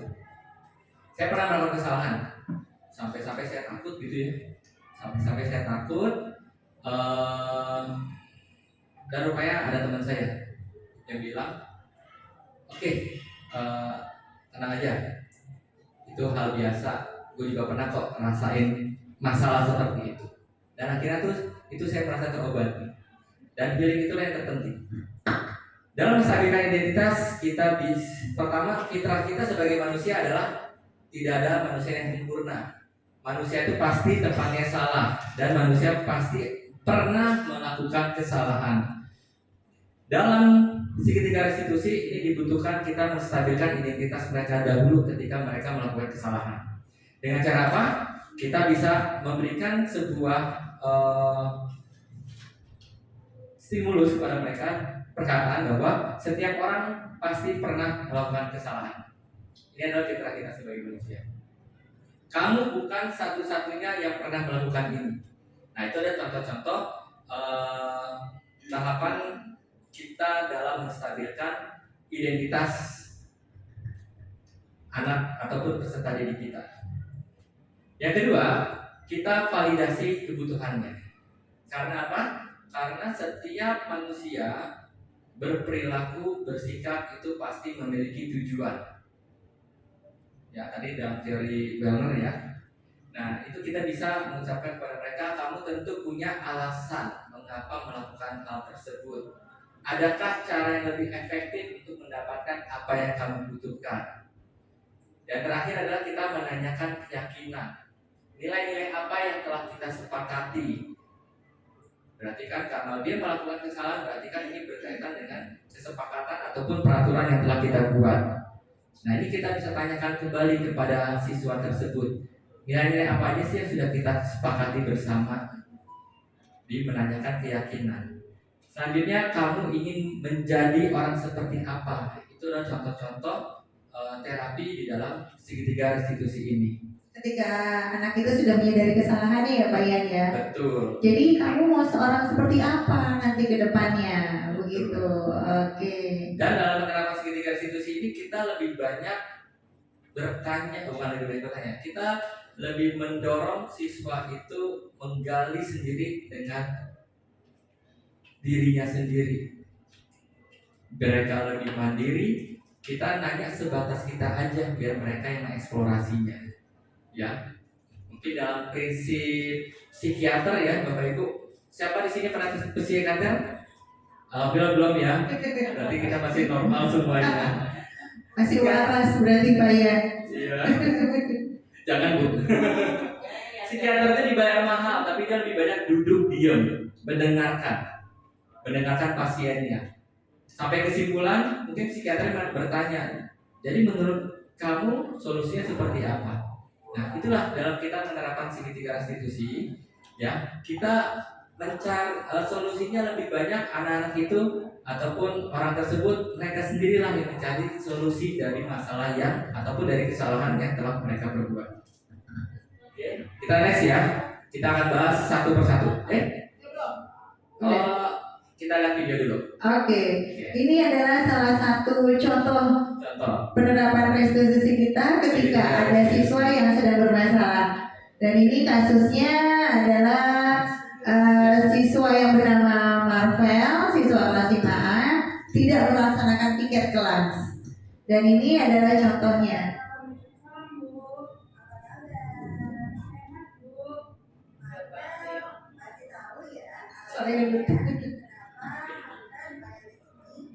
Kenapa Marvel? Saya tidak melaksanakan piket, Bu. Baik, Bu Guru di sini tidak untuk menghadiri Marvel ya, tapi untuk menyelesaikan masalah yang sedang Marvel hadapi. Menurut Marvel, perbuatan Marvel benar atau salah? Salah, Bu. Salah ya. Pasti ada alasannya.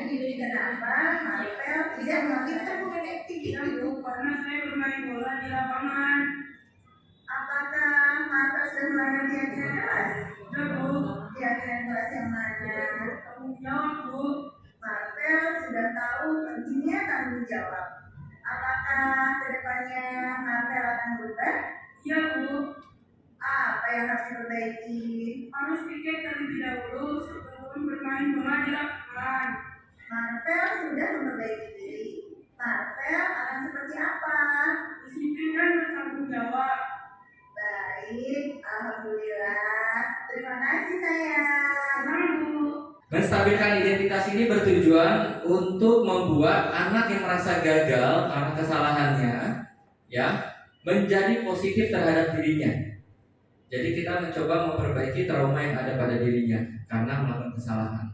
Nah, kita bisa berkata apa saja? Kita bisa berkata berbuat salah itu hal yang manusiawi, ya. Ini ya fitrah kita sebagai manusia. Lanjut, kita juga bisa mengatakan kepada mereka tidak ada manusia yang sempurna. Bapak Ibu juga pernah berbuat salah, ya. Kita pasti bisa menyelesaikan permasalahan ini. Bapak Ibu tidak tertarik untuk mencari tahu siapa yang benar, siapa yang salah. Bapak atau Ibu bisa lebih tertarik untuk menyelesaikan masalah ini.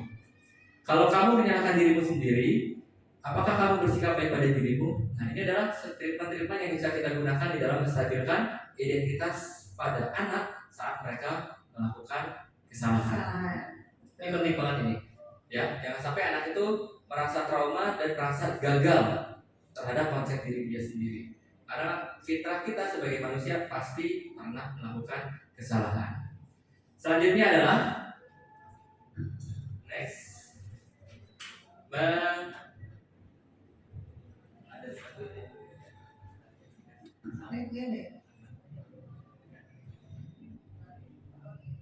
Oke, sebelum menanyakan keyakinan ada satu slide lagi yaitu adalah memvalidasi kesalahan.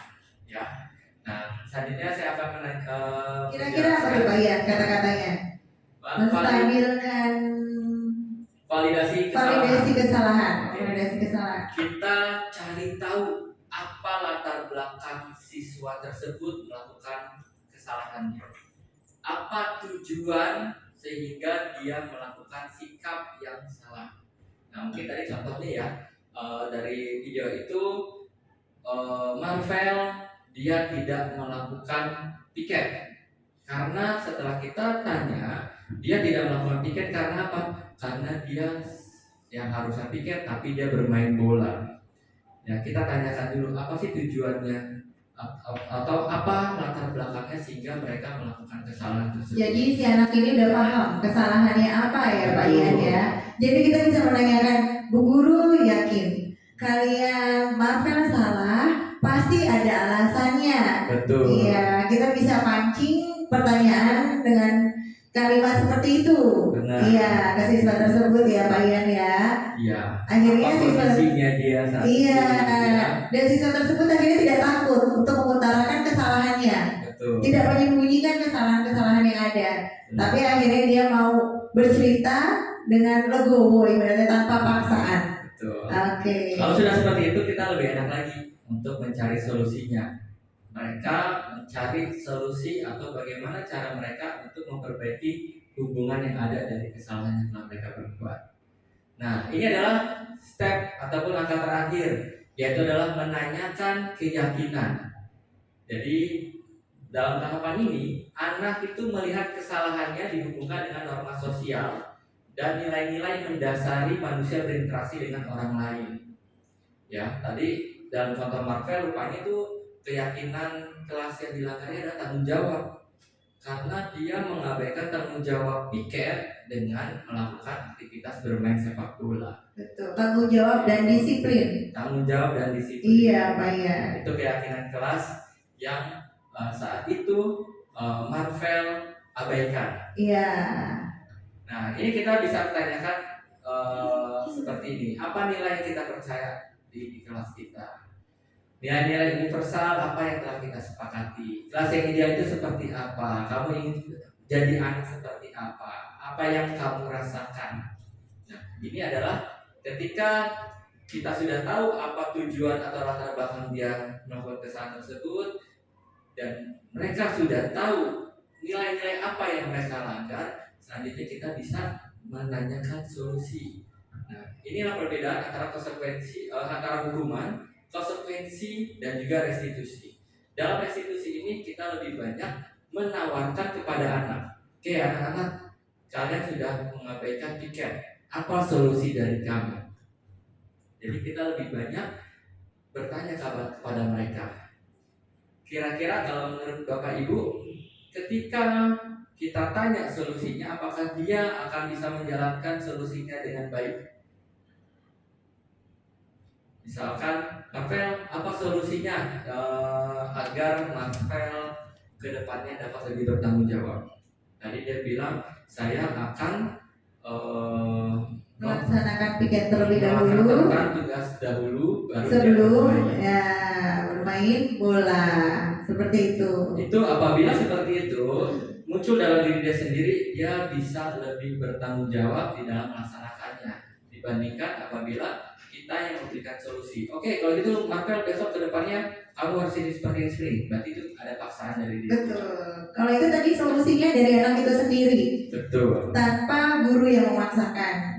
Jadi Iya. kita hanya mengarahkan solusi yang dia buat dari kesalahan yang mereka lakukan. Oke, siap Pak Ian. Lanjut, Wi. Oke. Nah, ini kita selanjutnya adalah validasi kebutuhan.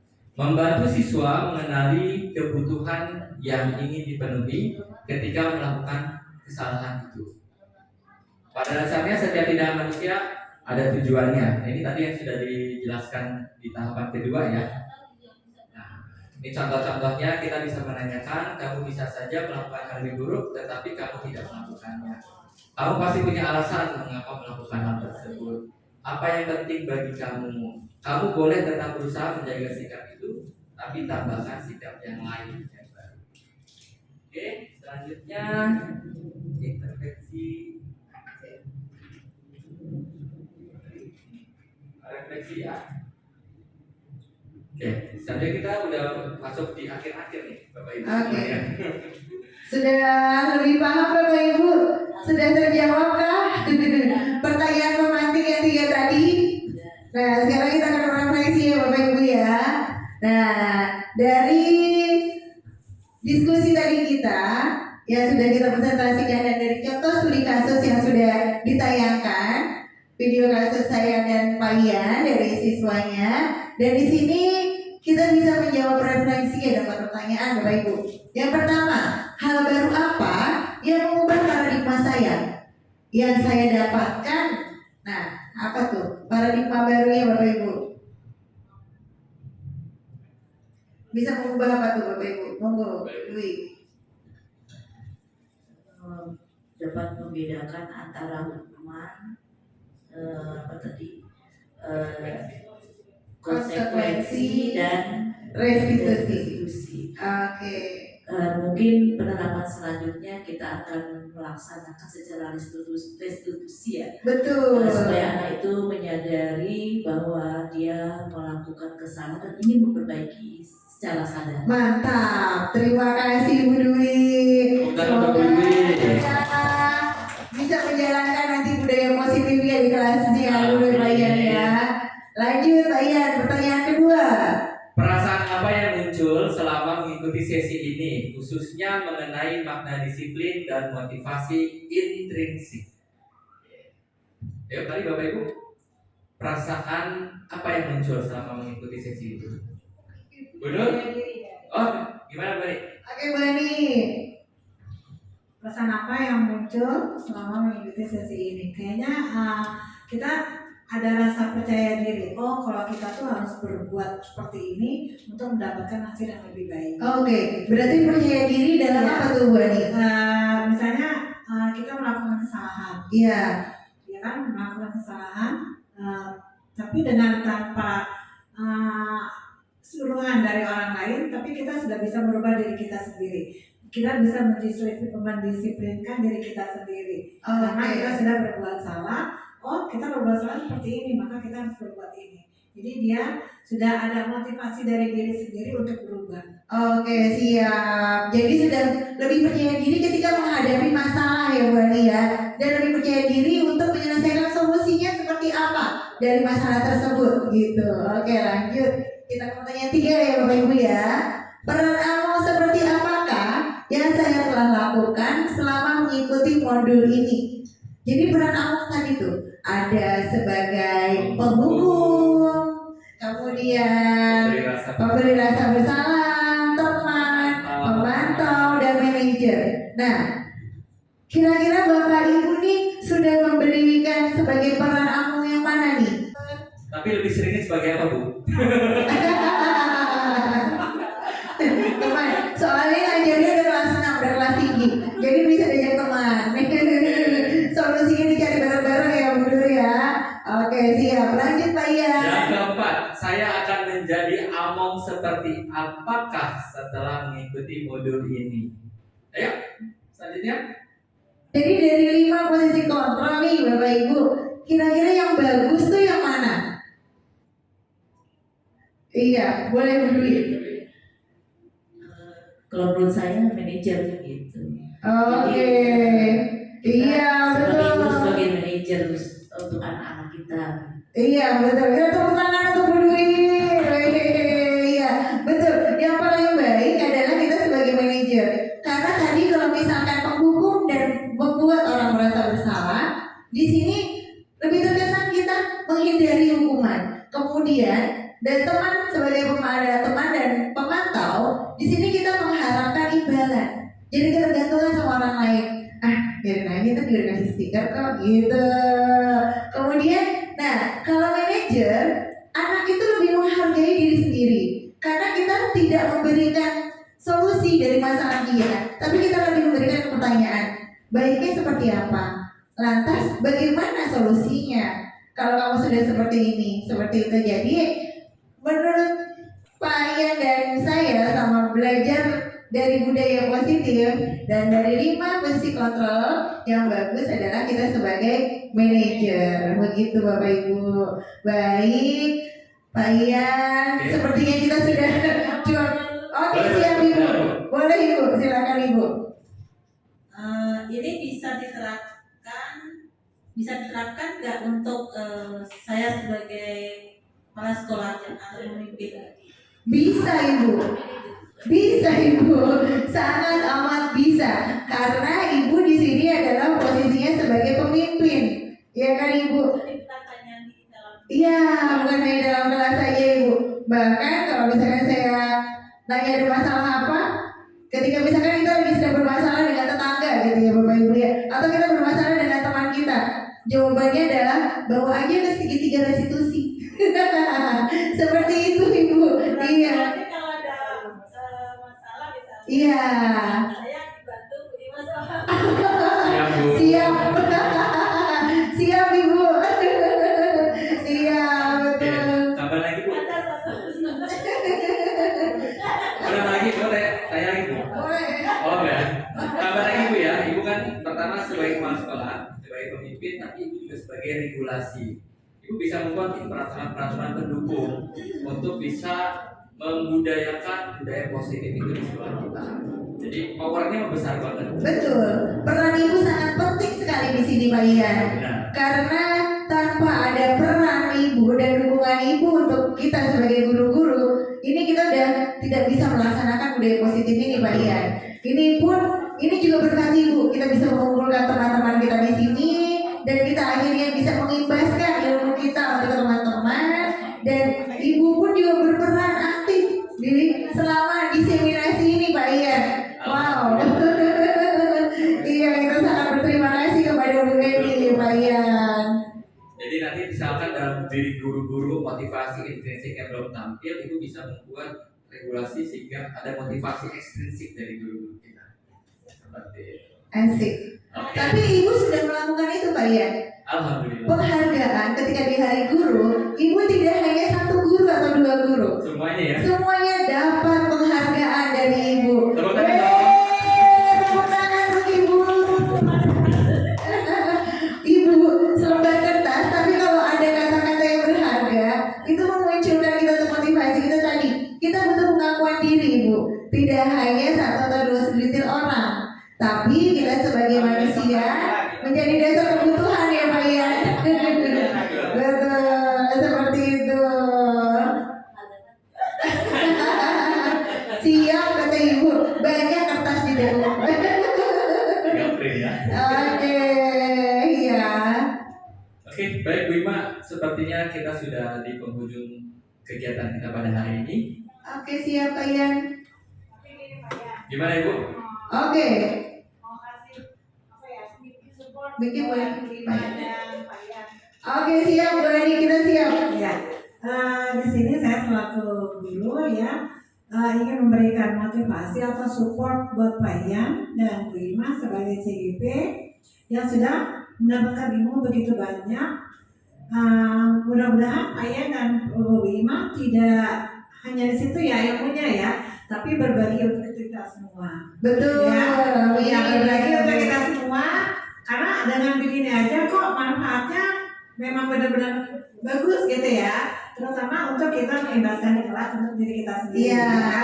betul. Jadi sebagai guru di sini saya mohon jika Bu Ima dan Pak Ian ada ilmu yang baik, apa salahnya yuk diimbaskan untuk teman-teman kita semua. Siap Bu Eni. Laksanakan. Terus maju semangat, semoga sukses. Siap Bu Eni. Mantap Bu Eni. Iya, dukungan-dukungan dari teman-teman kita dan Bapak Ibu guru, saya dari kepala sekolah itu sangat membuat kita ngecas ya Pak Ian ya. Ya bagaimana, dan ini pun belajarnya Bapak Ibu, ini Ibu dalam sehari hanya sejam 2 jam ya. Kita belajarnya 2 minggu. Wow, berarti hebat Bapak Ibu guru di sini. Hampir 1 bulan Bu. Iya, Kita betul. bahas di dalam hampir 2 jam ini ya. Iya. Kenapa Bu? Pemahaman. Iya, betul. Yang penting